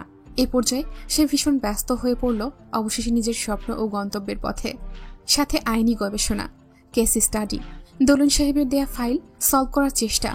তার নারকীয় রাতগুলোর ঢাল হতে লাগলো একটু একটু করে। এ সময় আব্বু তাকে সর্বক্ষণ দেখে। সেই মেহেদিরাঙা দাড়ি গোফের মাঝখানে গম্ভীর এক টুকরো হাসিমাখা মুখ ও উজ্জ্বল চোখ দুটো হবু অ্যাডভোকেট মাহেজাবিন আমিরের সমস্ত কার্যক্রম অনুসরণ করে। মাহেজাবিন টের পায় এক মুহূর্তেও সে নিজেকে একা ভাবতে পারে না। সর্বক্ষণ চারপাশে আব্বুর অস্তিত্ব ও গন্ধে বিভোর। মাহেজাবিন সব ভুলে কেবল গন্তব্যের পথে ছুটতে লাগলো। একটি কোচিং সেন্টারে শিক্ষকের কাজ করে সামান্য আয় করতে শুরু করলো। অন্তিকের মেয়েটা বড় হচ্ছিল, তাকে একটি সুন্দর জীবন দেওয়ার দায় যে তার। এলএলবি প্রথম বর্ষ শেষ করে 2018-তে উত্তীর্ণ হবার পর পুরনো বিপদ হাতছানি দিতে লাগলো তাকে। এতদিন তার কাছে জয়ামিরের আরও দুটি আমানত ছিল, একটি কুড়াল ও জয়ামিরের নিজের ব্যবহৃত পিস্তল, সেমি অটোমেটিক গ্র্যান্ড পাওয়ার K100। পিস্তলটি যখন তার কাছে আসে ওটার ম্যাগানিজ খালি ছিল, তাই দোলন সাহেব মাহেজাবিনকে দুটো 9mm প্যারাবোলাম ক্যালিবারের বুলেট দিয়েছিলেন। সেটা বাড়িতেই থেকেছে, কখনো সঙ্গী করে বাইরে বের হওয়া হয়নি। 2018-তে সেই কাঙ্ক্ষিত নির্বাচনের হিড়িক লাগলো, যেই নির্বাচনকে কেন্দ্র করে হামজার রক্ত ও নীতিহীনতায় হাত ও প্রবৃত্তি ডুবিয়েছিল। সেই নির্বাচনী বছর এলো, কিন্তু হামজা ততদিনে হুইল চেয়ারে লেপ্টে থাকা এক শ্বাস গ্রহণকারী মরদেহ। এই বছরগুলোতে নেহাতি কমবার হামজার উপর হামলা হয়নি, কিন্তু উল্লেখযোগ্য কিছুই করা যায়নি। প্রায় 2.5 বছর মাহেজাবিনকেও ধরে বধ করার কম প্রচেষ্টা বাপ্পি ও তার দলবল চালায়নি। মাহেজাবিনও হাতে আসেনি তাদের। তাই নির্বাচনের আগে আবারও পুরনো সেই ক্ষতগুলো দগদগ করে উঠল। এর যথাযথ কারণ আছে। বাপ্পির কাকাকে হামজা কতটা যত্ন সহকারে খুন করার পরেও তার কোনো উল্লেখযোগ্য শাস্তি হয়নি। জয়ের বউ কামরুলকে খুন করার পরেও তার কোনো শাস্তি হয়নি, বরং আইন পড়ছে। অথচ মাঝখান থেকে কাকা চলে যাওয়ায় তাদের দলছুট হয়ে গেছে। নতুন ও প্রতিপক্ষরা নির্বাচনে অংশ নেবার জন্য প্রস্তুত, অথচ কাকা নেই। জয়ের বউ ও হামজাকে শেষ করা খুব দরকার মনে হলো এই পর্যায়ে। ওই দুটো তাদের গলার কাটার মতো বিঁধেছিল গত বছরগুলোতে। ক্যালেন্ডার বলছে 2018 ফেব্রুয়ারি চলে। হামজার বই পড়ার অভ্যাসটা রয়ে গেছে তখনও। বিগত দিনগুলোতে চিকিৎসার পেছনে বেশ দৌড়ে কেবল উন্নতির মাঝে হাত ও মুখ সচল হয়েছে। পা দুটো চলাচল হলেও মেরুদণ্ড যেখানে অচল, নিজে থেকে হাঁটা চলা অসম্ভব। রিমি রাতের জন্য হালকা খাবার রান্না করে নিয়ে সেই দিন রুমে এলো রাত 11টায়। হামজা বিছানার হাটবোর্ডে হেলান দিয়ে ছাদ দেখছে। বইটা পাশে পড়ে আছে, চোখের চশমা খোলেনি। রিমি চুপচাপ গিয়ে বারান্দায় দাঁড়ালো। ফেব্রুয়ারির মাঝামাঝি সময়, শীত ভালোই, তবুও তার খারাপ লাগলো না ঠান্ডা হাওয়া, গা শিনশিনে বাতাস। বারান্দা থেকে ঘাড় ফেরালে আধা শোয়া হামজাকে দেখা যায়। স্বাস্থ্য আর আগের মতো বলবান সুঠাম নেই, শরীর শুকিয়ে শীর্ণ হয়ে এসেছে মেডিসিন, ড্রাগ ও থেরাপির প্রভাবে। চোখের নিচে কয়লার কালি, কোটরের খুব ভেতরে অসুস্থ, ফ্যাকাশে লাল চোখ দুটো। আজ খুব একটা চাতুর্য দেখা যায় না, শান্ত ভাব চিরায়তভাবে রয়ে গেছে। দেখলে কখনো কখনো মৃত লাগে, যেন কৃত্রিম উপায়ে একটি প্রাণরসহীন ফলকে তাজা রাখার চেষ্টা। খুব একটা কথা হয় না লোকটার সঙ্গে সারাদিনে। রিমি যে কিসের দূরত্ব বজায় রাখতে শিখে গেছে সেও জানে না। একটি মৃত বাড়ি, প্রাণহীন, লাশদের স্মৃতি ইটে গাঁথা বাড়িটির ভিড়। রিমি প্রতিক্ষণে দেয়ালের গা থেকে ছিটকে আসা আর্তনাদ শুনতে পেয়ে কেঁপে কেঁপে ওঠে। বিভ্রম তৈরি হয় সারাক্ষণ। সে তরুকে দেখে, জয়কে দেখে হাত পা না ধুয়ে ঘামমাখা শরীরে টেবিলে খেতে বসতে, আরমিনকে দেখে রান্নাঘরে রান্না করতে। ভ্রূণটি রিমি নিজ হাতে পাটোয়ারি বাড়ির বাগানের এক কোণে দাফন করেছে। রোজ সেখানে 2 ঘন্টা সে কাটায়, কিন্তু যখন সেখান থেকে উঠে চলে আসে সে টের পায় তার পেছন পেছন জয়ামিরের সন্তানও সঙ্গে উঠে আসছে। সে আজ বড় হয়ে গেছে, তার বয়স 2.5 বছর। সে রিমির সাথে সাথে ভুরভুর করে ঘুরে বেড়ায় সারা বাড়ি। বাপের বদ্ধ কক্ষটা দেখে, সেখানে তার বাপের যুগকাল কেটেছে। হয়তো দরজা খোলা পেলে গিয়ে দেয়ালে টানানো ছবিগুলো অভিভূত চোখে দেখত। ওই কক্ষে তার মায়ের গন্ধও মিশে আছে, কিন্তু মা এই বাড়িতে কখনোই আসে না। কেবল তার পরিচয়টুকু সঙ্গে করে ছুটে বেড়াচ্ছে বিক্ষিপ্ত ফোটনের ন্যায়। এত সব বিভ্রমের ভিড়ে হামজাকে আলাদা করে দেবার মতো সময় রিমির হাতে থাকে না। বহুদিন সে রাতে ঘুমায়নি। চোখের পাতা মিলিত করা খুব দুঃসাধ্য। বিরাট এক মৃত বাড়িতে মৃত এক পাপীর জীবিত লাশের পাশে ঘুমানো যায় না। তবুও চুপচাপ শ্বাসে আটকে ঘুমের ভান করার অভ্যেস হয়ে গেছে। কিন্তু 2 দিন আগে শেষ রাতের দিকে সেই ভান ভেঙে হামজা বলল, এখানে পড়ে আছো কেন? তো কোথায় যাব? যাওয়ার জায়গা নেই বলে পড়ে আছো? না, এটা আমার ভাগ্য। ভাগ্য বলতে কিছু হয় না রিমি, চলে যাও। কোথায় যাব? দুনিয়াটা অনেক বড়, আমার দুনিয়া খুব ছোট। তার বাইরে আমার কিচ্ছু নেই। সে ছিল যখন আমি তোমায় ধরে রেখেছিলাম, আজ তুমি মুক্ত। তবুও এখানে জোর করে পড়ে থেকো না। রিমি, তুমি কি করুণা করছো আমার উপর? জোর করে পড়ে আছি কে বললো আপনাকে? আপনি সুস্থ হন, চলে যাব। এটা যদি ভালোবাসা হয় তো ঠকে যাবে তুমি। আর কি ঠকবো? আমি সুস্থ হলে আবার পাপ করব। এবার আগের বারের চেয়ে নিকৃষ্ট হবে সেই সব পাপ। তাহলে তো আমার উচিত নয় আপনার সেবা করা। হামজা হেসে ফেলল। সেটাই তো বলছি, ছেড়ে দাও। পাপ করতেই জন্মেছেন? আমি জানি না রিমি, আমার জন্ম সম্বন্ধে আমার জানাশোনা নেই। কেন জন্মেছি তা জানতে হলে জন্ম কোথায় এবং কাদের ঘরে নিয়েছি তা জানা জরুরি ছিল। রিমির কঠোরতা অথবা নির্লিপ্ততা এখানেই ফুরোয়। সে শাড়ির আঁচল ঠিক করে বুকে তুলে নিয়ে উঠে বসে। আর কেন পাপ করবেন? কি কারণে? কোন উদ্দেশ্যে? আমি কয়েকটা খুন করব রিমি, একটু বিশৃঙ্খলা করব সমাজে, আর আইনকে খুব নোংরাভাবে ভেঙে দেবার চেষ্টা করব। পাগল হয়েছেন আপনি? না, আমার মস্তিষ্ক এখনো ঠিক আছে। আইন তো ভেঙেছেনই। আইন কবে মেনেছেন আপনি? না, আইনত বৈধ কাজ আমি করিনি ঠিকই, তবে আইনের উপর আমার কখনোই বিদ্বেষ ছিল না। এখন কেন জন্মেছে? আইন জয়মেরকে মেরেছে তাই? হামজা একদৃষ্টে অনেকক্ষণ তাকিয়ে রইল। তারপর অদ্ভুত অলৌকিক সুরে বলল, এইমাত্র জয় এসেছিল আমার শিওরে। অনেকক্ষণ দাঁড়িয়ে থাকলো, একটু দুষ্টু হাসলো, কয়েকবার ভাই বলে ডাকলো, কিন্তু আমি উঠলাম না, চোখ খুললাম না। ও যখন আস্তে করে রুম থেকে বেরিয়ে গেল, আমি তখন চোখ খুলে তোমায় ডাকলাম। রিমির গা শিউরে উঠল, শিরশির করে উঠল শরীর। হামজার বিশ্বাস, স্বপ্নে যেদিন জয় এসে ডাকবে তাকে, তার পরদিন সে মারা যাবে, জয়ের সাথে মিলিত হবে আবার। সেই দিনের অপেক্ষায় সে অধীর। যদি তাই হয়, তাহলে সুস্থ হয়ে আবার পাপ করার কথা বলছেন কেন? কারণ সেই পাপগুলোও হবে জয়ের হত্যার প্রতিশোধমূলক। আর তারপর সে জয়ের ডাকে সাড়া দেবে। এজন্যই আগে থেকে রিমিকে চলে যেতে বলছে। রিমি দম আটকে বসে রইল অনেকক্ষণ। হামজা শুয়ে পড়ল আবার। দিন দিন হামজার মানসিক অবস্থার ব্যাপক বিপর্যয় ঘটছে। তার মস্তিষ্ক আজও তার এত এত হারানো মেনে নিতে পারেনি। ক্ষমতার সম্মান হাতের মুঠোয় সমাজ ও জনতা, জয়। রোজকার মতো আজও আনমনে পাগলের মতন ছাদের দিকে চেয়ে আছে। অধিকাংশ সময় এটাই তার কাজ। কোনো এক শূন্যে এমন নিথর দৃষ্টি মেলে তাকিয়ে থাকে। মৃত অথবা জীবিত শনাক্ত করা যায় না। রিমির অন্তরাত্মা শঙ্কিত হয়ে ওঠে তখন। রিমি বারান্দা থেকে ফিরে হামজাকে খাইয়ে ঔষধ দিয়ে নিজেও শুয়ে পড়ল। রাত 2টোর দিকে আচমকা জানালার কাঁচ ফুঁড়ে কিছু মেঝেতে পড়ে। সেটাও ঝনঝন করে ভেঙে গেল। এক টুকরো কাঁচ ছুটে এসে হামজার শরীরে লেগে জখম তৈরি হলো। এরপর পরপর কয়েকটা আওয়াজ হলো। মেঝেতে তখন দাউ দাউ করে আগুন জ্বলছে। রিমি উঠতে চাইলে হামজা জাপটে ধরে রাখে তাকে, আগলে নেয় নিজের আড়ালে। রিমি অস্থির হয়ে মৃদু কাঁপতে লাগলো।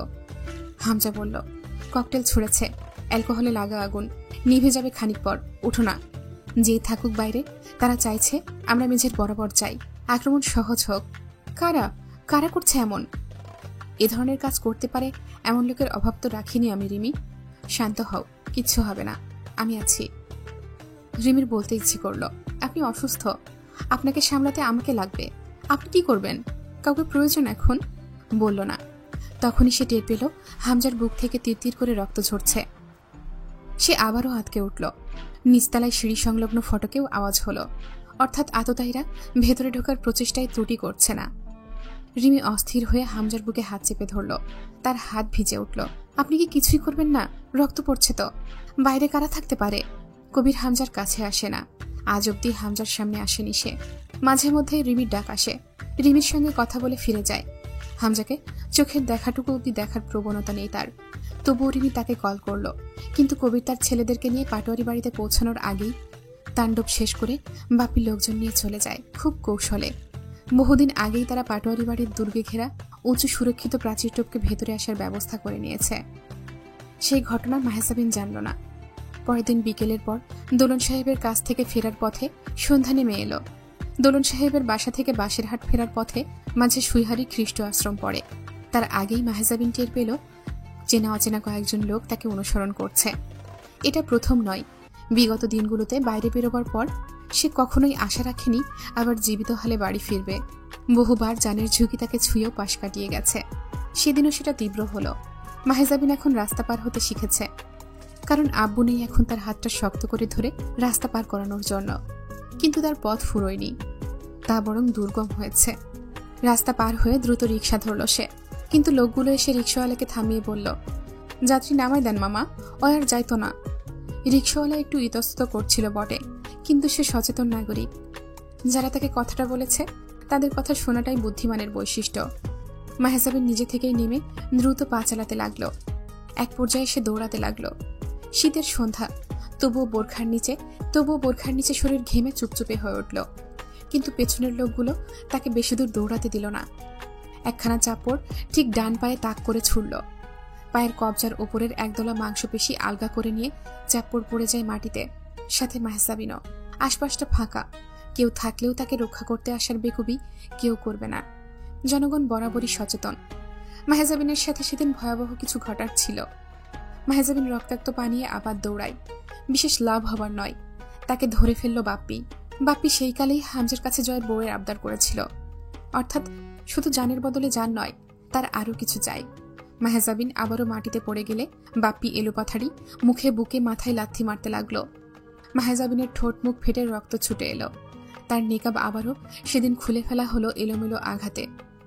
বোরখা ছিঁড়ে গেল খানিকটা। বাপ্পি মাহেজাবিনের গলার ওপর পাড়া মেরে দাঁড়িয়ে রইল কিছুক্ষণ। মাহেজাবিন অস্ত্রহীন, ক্ষতবিক্ষত অবস্থায় প্রায় জ্ঞান হারাবার আগে তার চেতনা তাকে সতর্ক করে, আজ তার সত্যি সত্যিই ইজ্জতহারা হওয়া লাগতে পারে। তার কিভাবে নিজেকে তুলে নিয়ে তাদের হটিয়ে রক্তাক্ত শরীরটা কোনো রকমে টেনে নিয়ে গিয়ে ফেলেছিল সুইহারি চার্চের আশ্রমে। সে জেনে প্রবেশ করেনি সেখানে, কিন্তু ঢুকে পড়েছিল একটি আশ্রয় কেন্দ্রে। আর কিছু মনে নেই তার।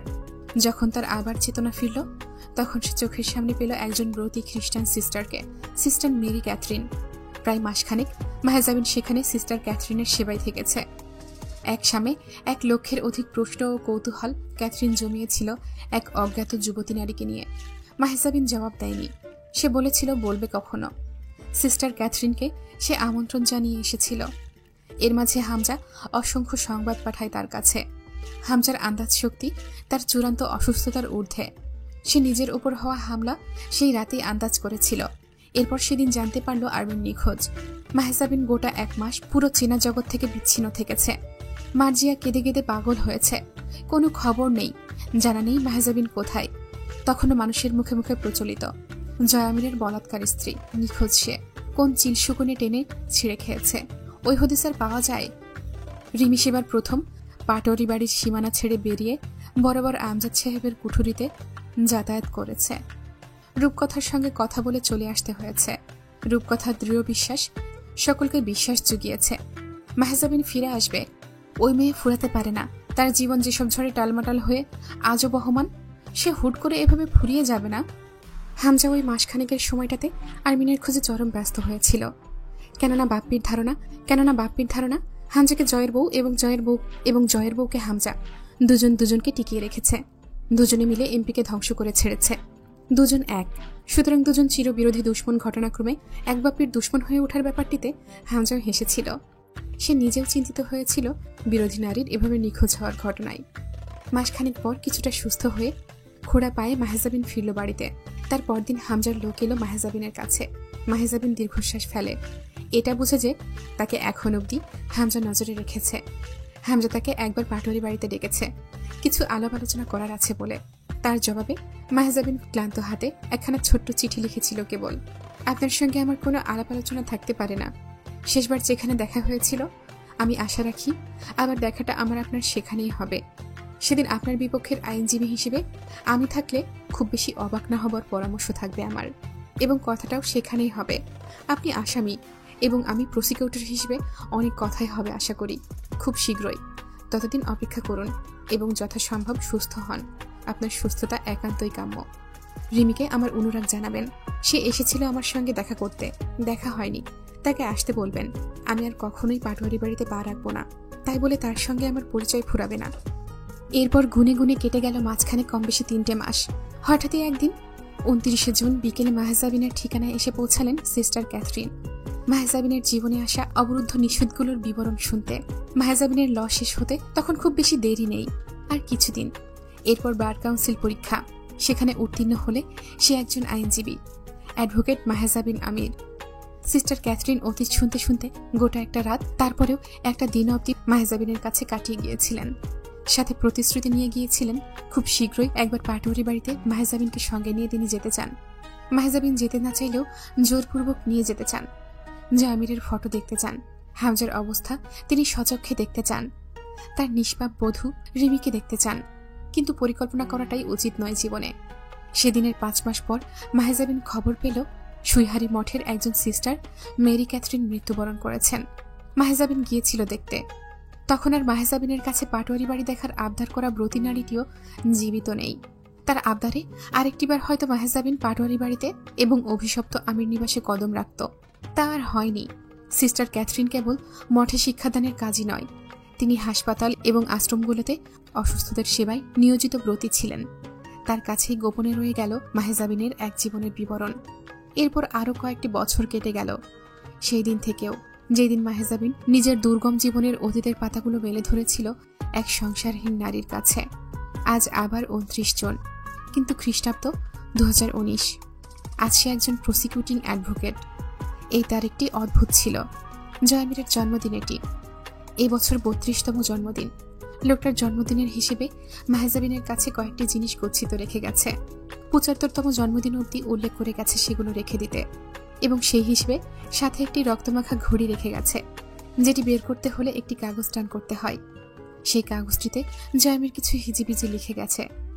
এইসব তারিখগুলোতে ঘড়িখানা হাতে নেবার পর মাহেজাবিন কাগজটা নাড়তে চাড়তেই 2-1 বার চোখ বোলায়। চোখ বোলাতে গেলে একবার পড়ে ফেলে, আমি না মরলে এই কাগজ তোমার বাবার কথা না। আচ্ছা, আমি কি শালা বুড়া হয়ে মরছি? বয়স কত হয়েছিল? 2-4টা বাচ্চা কাচ্চা হয়েছিল তোমার আমার? হাসি পেয়ে যাচ্ছে লিখতে বসে। জীবনে ভাবি নাই মরার আগে কোনোদিন এইসব ঢং করে মরা লাগবে। তো কেমন কাটে দিনকাল? সব ঠিকঠাক? এখন আমি নাই, আমার বাপ নাই, সুখ আছে? সুখ সুখ কি যেন? পাখি। শালার পাখিদের আবার রীতিনীতি অন্য জাতের। তুমি যেই পাখিরে খাঁচায় পুষতে চাইবা, ওই শালা জীবনেও আপন হবে না। সুযোগ পাইলে উড়াল মারবে, ফিরে তাকাবে না।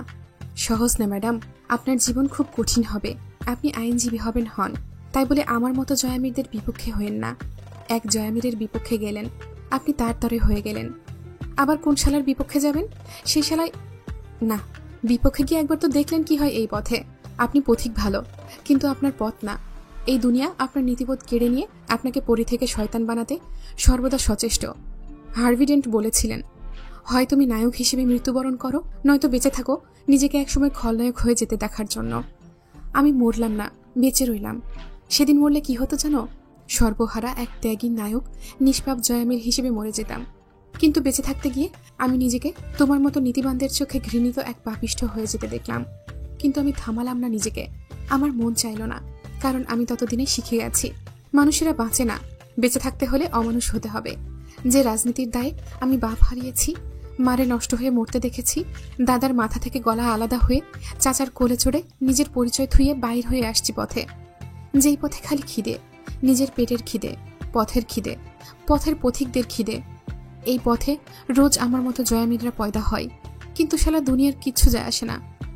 রোজ খবরের পাতায় মানুষ আমার মতো জয়ামিরদের সব হারানোর গল্প পড়ে। তারপর চশমা খুলে দুটো দীর্ঘশ্বাস ফেলে খবরের কাগজটা সরিয়ে রাখলেই শেষ। আমরা ইনসাফ পেলাম কিনা এক ম্যাচ রাজনীতির খেলায়? সব হারানো আমরা কিভাবে বাঁচবো? খিদের জ্বালায় কোন পথে এক মুঠো ভাত খেয়ে বেড়ে উঠবো? কি শিক্ষা পাবো তা সমাজের দেখার সময় হলো না। কিন্তু যখন কিছুকাল পরেই এই আমরা জয়ামির হয়ে সমাজের সামনে হুমকি হিসেবে দাঁড়াই, তখন তারা ভাবে এই অমানবিকেরা কারা, এদের নীতিজ্ঞান নেই কেন, মনুষ্যত্ব কোথায়, এদের জন্ম কিভাবে হলো, এরা এত ক্ষুধার্ত, ছি, ভালো শিক্ষা পায়নি কেন। তুমিও হবে, হয়েছেও খানিকটা, আরো হবে। তুমি আর নীতিবান নেই, তোমার ভেতরে নমনীয়তা ফুরিয়ে এসেছে। তুমি একসময় ক্ষমা করতে ভুলে যাবে, তুমি শিখে যাবে বাঁচতে হলে কঠোর হতে হয়, স্বার্থপর আর ক্ষমতাপরায়ণ হতে হয়, ক্ষমা করতে ভুলে যেতে হয়। বুকে সব হারানোর ব্যথা দমিয়ে রেখে বেশিক্ষণ অহিংসার বলি ছাড়া খুব কঠিন জুনিয়র। চট করে নীতির সুতো ছিঁড়ে প্রতিশোধের আগুন দাউ দাউ করে জ্বলে ওঠে। তখন মানুষ আর মানবিক থাকে না, জয়ামির হয়ে যায়। তুমিও ধীরে ধীরে জয়ামির হয়ে যেতে পারো। মানুষ তখন তোমার নিষ্ঠুরতায় ভয় পাবে, রেগে যাবে মনে মনে। মানুষ ব্যথা পেতে পেতে যেদিন ব্যথা সওয়ার ক্ষমতা লাভ করে, সেই দিন থেকে সে মানুষের ব্যথা অনুভব করার ক্ষমতা হারায়, যা নীতিবানদের চোখে অমানবিকতা। শোনো জুনিয়র, তুমি ভাবো তুমি অন্যায় দেখে অন্যায় সয়েও সৎ পথে থাকতে পারবে? তুমি ভুল। দুনিয়া ভালো না, আমার অভিজ্ঞতা বেশি। একটা যুক্তিহীন সত্যি শোনো, সৎ পথ মানুষকে অসৎ বানায়। সৎ থেকে তুমি শুধু হারাবে, তাতে তুমি সততার উপর বিশ্বাস হারাবে, দ্বিধায় পড়বে তুমি কি সৎ। তারপর তুমি সৎ অসতের পার্থক্য ভুলে যাবে। কারণ ওই যে বললাম, বুকের হাহাকার নীতির চাইতেও বেশি শক্তিশালী। মানুষের বিবেককে ধ্বংস করতে ওর একবার নড়ে ওঠাই যথেষ্ট। নিজের ভাগ্য নিজেকে লিখতে হয়, আর তারপরেই সেই ভাগ্য লেখক ছোটে মানুষের ভাগ্য নষ্ট করতে। এটাই নীতি। এসব আমার নীতি, তোমার সাথে মিলবে না বোধ হয়। আমার বড় ঘরে এক বিপ্লবী আছে, তোমার সাথে তার দেখা হবে না। তার সাথে মেলে নাই। সে আমার মতো খলনায়ক হয় নাই, সে বিপ্লবী হয়েছে। তুমিও হয়তো ওই পথে যাবে, কারণ তোমরা এক পর্যায়ে বাধ্য হয়ে অন্ধকারকে গ্রহণ করেছ। আমি অন্ধকারে জন্মেছি, আমি অন্ধকারে গড়ে উঠেছি। এক পাশের পৃষ্ঠা শেষ, এবার আরো ছোট ছোট অক্ষরে লেখা লাগবে। কতদিন পর এতখানি বাংলা লিখলাম, হাত কাঁপতেছে, বাতাসে পৃষ্ঠা উঠতেছে খুব। আরো সমস্যা, আমি এখন কোথায় জানো? ২১ তলার ছাদের ওপরে পা ঝুলিয়ে বসে আছি, খাতা কোলের ওপর, মোবাইল গালে ধরে ফ্ল্যাশ অন করে লিখতেছি। বিল্ডিংটা পলাশের চাচার, ওরে মারছি ঘন্টাখানেক হবে, জানটা দিল একটা ভুলভাল আবদারে। তোমাকে সেবার দেখলাম ভার্সিটির মাঠে, অন্তিকের বোন, এনাফ জুনিয়র এক চিংড়ি। শালি আমারে পাত্তাই দিল না। হামজা ভাইরা বলি নাই, ছোট্ট এক জুনিয়র মেয়ে আমার সাথে এত দুঃসাহস দেখায় চলে গেল। তা কাউকে বলা যায় না, যা কাউকে বলা যায় না তা কোদাল হয়ে মন ঘুরতে থাকে, বুঝলে? আমি সেই রাতে ২.৫ বোতল মাল এক চুমুকে শেষ করে একেবারে বেহেড হয়েছি। এরপর রাতে স্বপ্ন দেখলাম তোমার সাথে ঘুরতে গেছি এক মরুভূমিতে। এত মাল খাই ঘুমাইছি, তাও শালা স্বপ্নেও মরার পিপাসা পাইল। তুমি গেছো পানি খুঁজতে, কিন্তু পানি পাওয়ার আগেই এক ধূলিঝড়, আর তোমার খোঁজ নাই। তুমি ধূলিঝড়ে তছনছ। আমি পিপাসা নিয়ে ঘুম থেকে জেগে উঠলাম। ফজরের আজান হচ্ছে তখন। জ্বর আসলো সেদিন সকালে আমার। এক সাক্ষাতেই এরকম মারাত্মক স্বপ্ন যে চিংড়িটি নিয়ে দেখা যায়, তার পিছু ছাড়া যায় না। কিন্তু বিশ্বাস করো জুনিয়র, আমার কোনো প্ল্যান ছিল না তোমারে বিয়ে করার। ছ্যাঃ, প্রশ্নই ওঠে না। আমার বিয়ে করার কথাই ছিল না, অন্তত তোমার মতো সাদা পায়রারে। করলে তরুরে করা লাগতো মনে হয়। হামজা ভাইয়ের ইচ্ছাই তোমার জন্য জয়ামির না। জয়ামিরদের জন্য কখনোই তোমাদেরকে বানানো হয় না, সব অপরিকল্পনাই হয়ে গেছে। কসম, আমি বিশ্বাসই করি নাই আরমিনরা আমি বিয়ে করছি। এই জন্যই নিজের মানাইতে ২ থেকে ৩ দিন তোমার বাপের বাড়িতে তোমাদের দেখতেও গেছিলাম, সত্যি এ ধরনের ঘটনা ঘটে গেছে কিনা। তো যা বলার জন্য এই বাল লিখতে বসা। অপরিকল্পিতভাবে যে ঘটনা ঘটে গেল, তার আবার একটা শর্ত বাকি রয়ে গেছে। তোমার আমার বিয়ে ইসলাম মতে হয়েছে। ওইখানে দেনমোহরের কথা উঠছিল। আমি জানতাম ছাড়ার সময় এগুলা দেওয়া লাগে, কিন্তু শালা কাজী বলল এটা তোমার হক, আদায় করে দিলাম।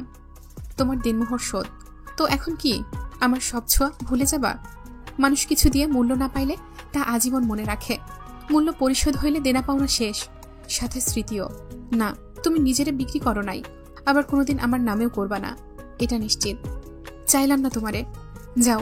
তোমারে চাইলে ওইটা আরেক পাপ, কম নাই আমার পাপ জীবনে। আরেকটা বাড়ালাম না, তাতে কি হবে? তোমারে চাইলে আমার পাপে ভাটা পড়ার সম্ভাবনা প্রবল। পাপ আমি ছাড়বো না, তোমারে আমি চাইবো না। তোমার বাপের জমি বিক্রি করা ১২ লক্ষ টাকা আমার অ্যাকাউন্টে থাকলো, আর যা ঋণ ছিল তোমার আব্বার, ওইটা আমি শোধ করে দিছি। দিনমোহর ধরো ২ লাখ টাকা বেশি দিলাম। আমার জানা নাই নির্ধারিত অ্যামাউন্টে বেশি দিলে সমস্যা আছে কিনা। থাকলে থাকলো, স্বামী হিসেবে কিছু দিলে সমস্যা থাকার কথা না। না, স্বামী না, আসামি। লেখাটা কাটলে সৌন্দর্য নষ্ট হয়, তাই কাটবো না। তুমি স্বামী না পড়ে আসামি পড়ো। শোনো, যেই টাকা জমা থাকলো ওইটা যদি আমার দেওয়া দিনমোহর হিসেবে খরচা নাও করো, তো তোমার বাপের জমি বেচা টাকা হিসেবে খরচা করো। মনে করবা আমি দেই নাই, তোমার বাপ দিছে। টাকা ছাড়া এক পাও চলতে পারবে না। উকিল হওয়ার জন্য ভালো রকম টাকা লাগবে। ঘটনা হলো আপনার মতো উকিল খুব দরকার ম্যাডাম। তাইলে হয়তো আমার মতো জয়ামিরা মায়ের লাশ দেখিয়ে আপনার কাছে অপরাধীর শাস্তি আশা করতে পারবে। অপরাধীদের ফাঁসিতে ঝুলতে দেখে তাদের আগুন নিববে। আমার মতো পাপী তৈরি হবে না আরেকটা। কিন্তু ঘটনা হলো উকিল হিসেবে আপনাকে সবাই দেখবে, আমি বাদে। এটা অবশ্য ভালো। আমার মতো আইন বিদ্বেষী পাপীর ঘরোয়ালি আইনজীবী, বিষয়টা বেমানান। আপনি যখন উকিল হবেন ততদিন আমি থাকবো না বোধ হয়। আমি আর বাঁচবো না বেশি দিন। খুব অল্প সময় আছে আমার হাতে। এই দিনগুলোতে আমি মাত্রাহীন পাপ করব। তোমার ঘেন্নাও আরো বাড়বে। তারপর যদি বেশ কিছুদিন বেঁচে থাকি তো ক্যান্সারে মরব, না হলে গুলি খেয়ে। আমি মরার পর আমিরদের একটা উত্তরাধিকারী দরকার। তাই মরার আগে জিন্নাকে খুঁজে বের করার একটা কাজ বাকি। আর ওকে খুঁজতেই খুব ভয়াবহ কিছু পাপ করা লাগবে আমার। এরপর শেষ।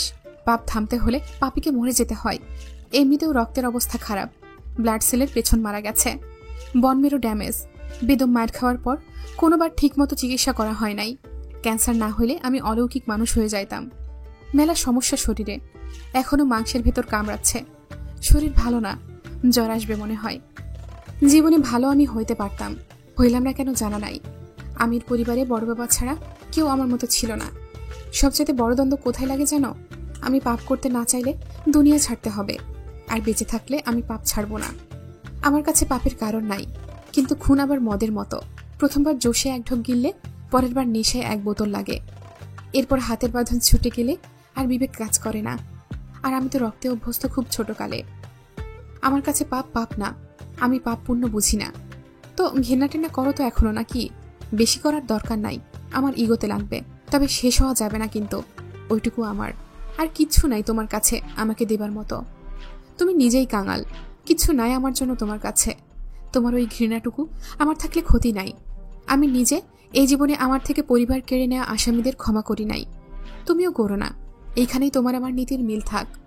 পৃষ্ঠার শেষের দিকে। হাত কাঁপতেছে খুব। এই কাগজ যখন তুমি পাবে তখন আমি বহুদূর। এই পাপের জন্মে আর দেখা হবে না তোমার সাথে। তোমার চোখের ঘেন্না দেখার সুযোগটুকু আমি হারিয়ে পালাবো। আমার তীর্থযাত্রা খুব সামনে। এখন একটা গান মনে পড়তেছে। আমি মরে গেলে জানি কাঁদবে না তুমি, ওখানে শেষ করে দিও। চাইবো না কিছুই তো আর, শুধু মনে রেখো কোনো একদিন। পৃষ্ঠা শেষ। আর এক লাইন লেখা যাবে। তো বিদায় আমার পাপী জীবনের অনাকাঙ্ক্ষিত মেহমান, আমার ঘরের দুশ্মন। জয় বাংলা। কাগজ পুরোই এখানেই। শেষের দিকে লেখাগুলো ক্রমান্বয়ে ছোট হয়েছে। লেখার ধাঁচে এলোমেলো ভাব এসেছে। এই কয়েক বছরের কাগজখানা মেহজাবিন মোট 6 বার পড়েছে। প্রথম যেদিন পড়েছিল 2 বার। এরপর তারিখ এলে পড়া হয়। এর একটা কারণ আছে। প্রত্যেকবার কাগজখানা পড়ার পর সেও ফিরতি কিছু লেখে। এবারেও একখানা কাগজ তুলে নিয়ে লিখতে বসল। জয়ামির, আপনার কাগজখানা যখন আমি পেয়েছি তার অনেক আগেই আপনাকে সহ আমি ক্ষমা করে দিয়েছি আমার সকল অন্যায়কারীকে। আমার আপনার পথ কখনোই এক ছিল না। আপনি ধারণা করতেন পরিস্থিতি মানুষকে খারাপ বানায়, আমাকেও জয়ামির বানিয়ে তুলবে। না, আমি আপনার মতো কাফের হয়ে জন্মাইনি। আমি আজও এক সৃষ্টিকর্তায় ভরসা রাখি, যিনি আপনার হাল এমন করেছিলেন যে আপনার শত্রুরাও কেঁদেছে আপনার পরিণতিতে। যিনি আপনার গুরুর পরিণতি এমন করে রেখেছেন যা দেখে আমি অবধি তার পরিণতির ওপর সহানুভূতিশীল হয়ে উঠেছি। সেই আল্লাহ তাআলাতে এত কিছুর পরেও আমি অটল বিশ্বাস ও ভরসা রাখি। আপনার আশা আমায় নিয়ে ভুল ছিল। পরিস্থিতি মানুষকে জয়ামির বানায়। এটা সঠিক তখন যখন মানুষটার ভেতরে আপনার মতো স্বার্থপরায়ণতা রয়েছে। ঈমানদার কখনোই স্বার্থের ভিত্তিতে ধর্ম ও মানবিকতা পালন করে না।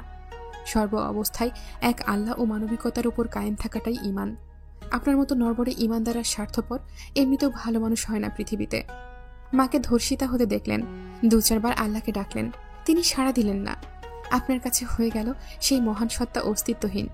বারে, ঈমান তো হাতের মোয়ানা। মুরসালিন মোহনকে তো দেখেছেন।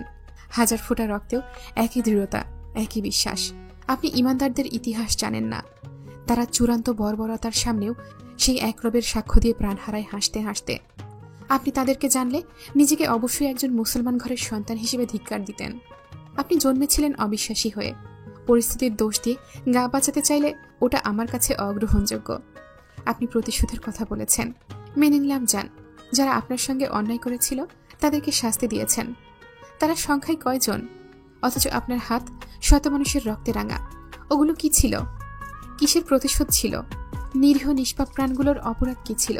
আমি জানতাম আপনার চিন্তাধারা অসুস্থ। এজন্য কোনোদিন বোঝাতে যায়নি, রুচি পাইনি আপনাকে খুলে বোঝানোর, কারণ আপনি আপনার এই গোজামিল তত্ত্বে দৃঢ় বিশ্বাসী। এটা বুঝেই আপনার একমাত্র শাস্তি নির্ধারণ করেছিলাম যাবজ্জীবন কারাদণ্ড। আজ মনে হয় আপনি থাকলে আমি আলোচনায় বসতাম এক দফা আপনার সঙ্গে। অনেক কথা বলার বাকি রেখেই চলে গেলেন আপনি। আমার ভেতরের বহু কথা আপনার না শোনা রয়ে গেল। আবার কখনো সামনে এসে দাঁড়ালে বলবো, কিন্তু ফিরে যদি আমাকে আমার স্থানে না পান, এই কাগজগুলো দেখে নেবেন। আপনি আমার চোখের ঘৃণায় খুব অভ্যস্ত আর আগ্রহীও, অথচ আপনি জানেন কি, ঘৃণা ছাড়া সামান্য পরিমাণ কৃতজ্ঞতাও ছিল সেখানে। একদিন আপনি আমার ইজ্জত বাঁচালেন, এক খুঙ্খার মানুষের সাথে একটুখানি শত্রুতা করলেন, আব্বুকে কাঁধে তুলে বয়ে নিয়ে এলেন। তারপর খানিকটা কৃতজ্ঞতা জমতে পারে না আমার ভেতরে? আপত্তি কোথায়? অনেকখানি কৃতজ্ঞতা জমিয়ে রেখেছিলাম আপনার জন্য, কিন্তু সেইটুকু নিবেদনের সুযোগ না পাওয়ার ব্যথার গভীরতা আপনি মাপতে পারবেন না। আপনি তার আগেই আমাকে মেরে ফেললেন, খুব নিষ্ঠুর রকম মৃত্যু। সামান্য ছাড় দিলেন না। আমি কেন দেব? কেন? আপনি যদি থুতুর যোগ্য হয়ে সামান্য থুতু বরদাস্ত করতে না পারেন, আমি কেন এত কিছু বরদাস্ত করে আপনাকে ছাড় দেব? আমার এই জীবনের দায় কার?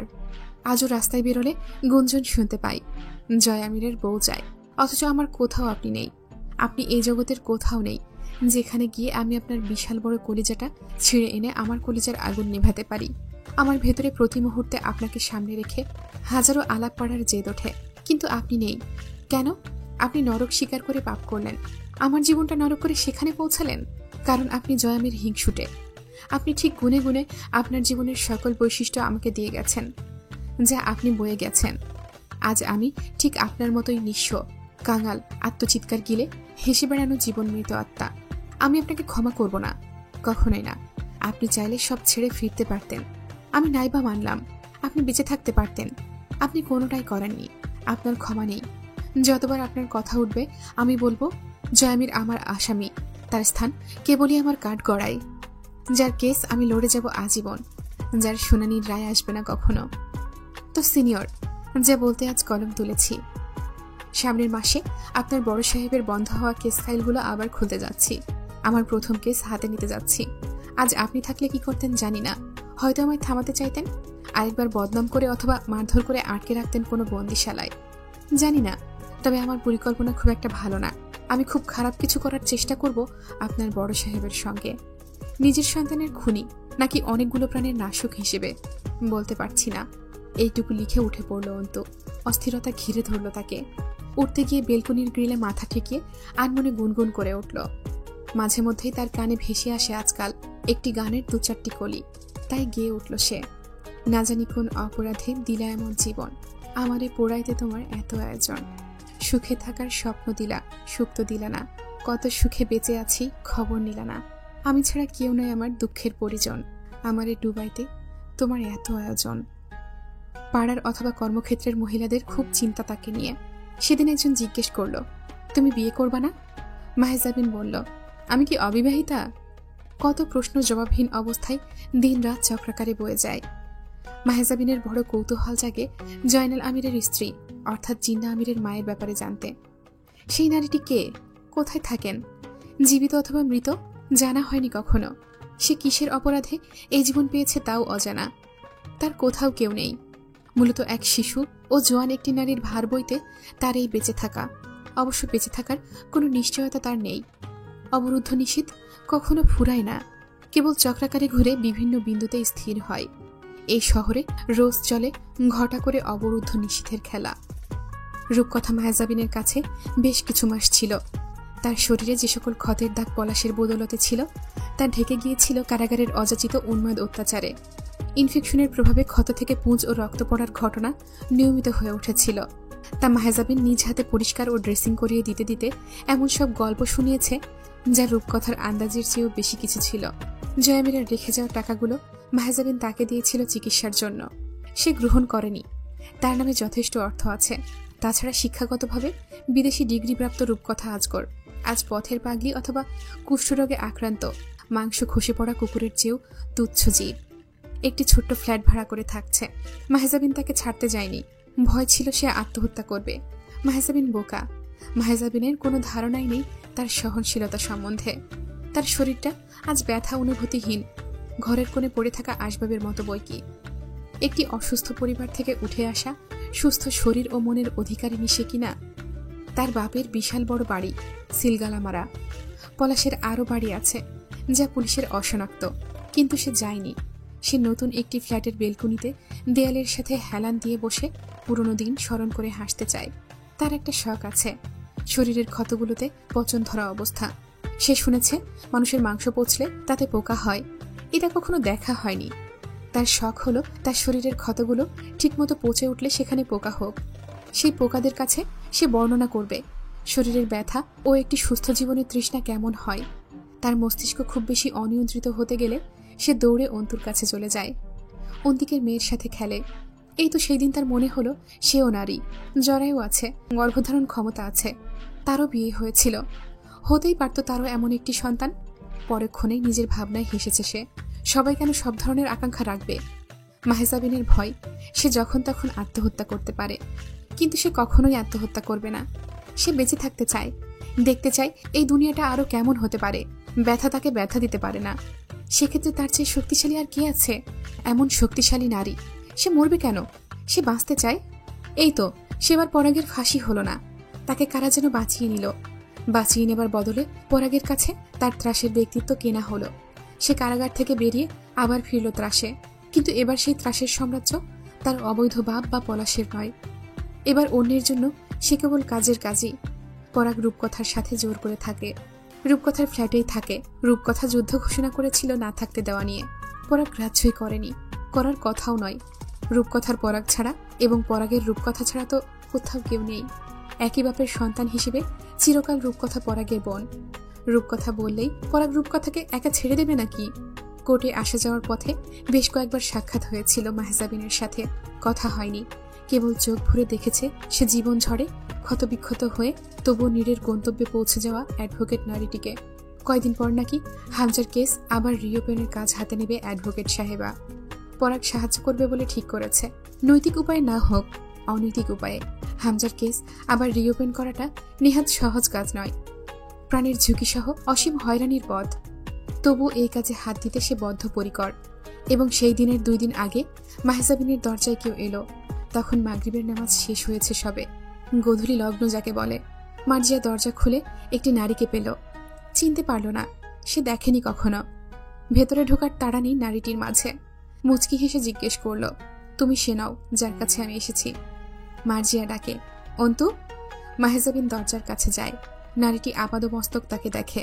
একটা সাদাটে নীল শাড়ি পরা, চোখ দুটো কি ভীষণ গম্ভীর, গম্ভীর আর ব্যথাসিক্ত।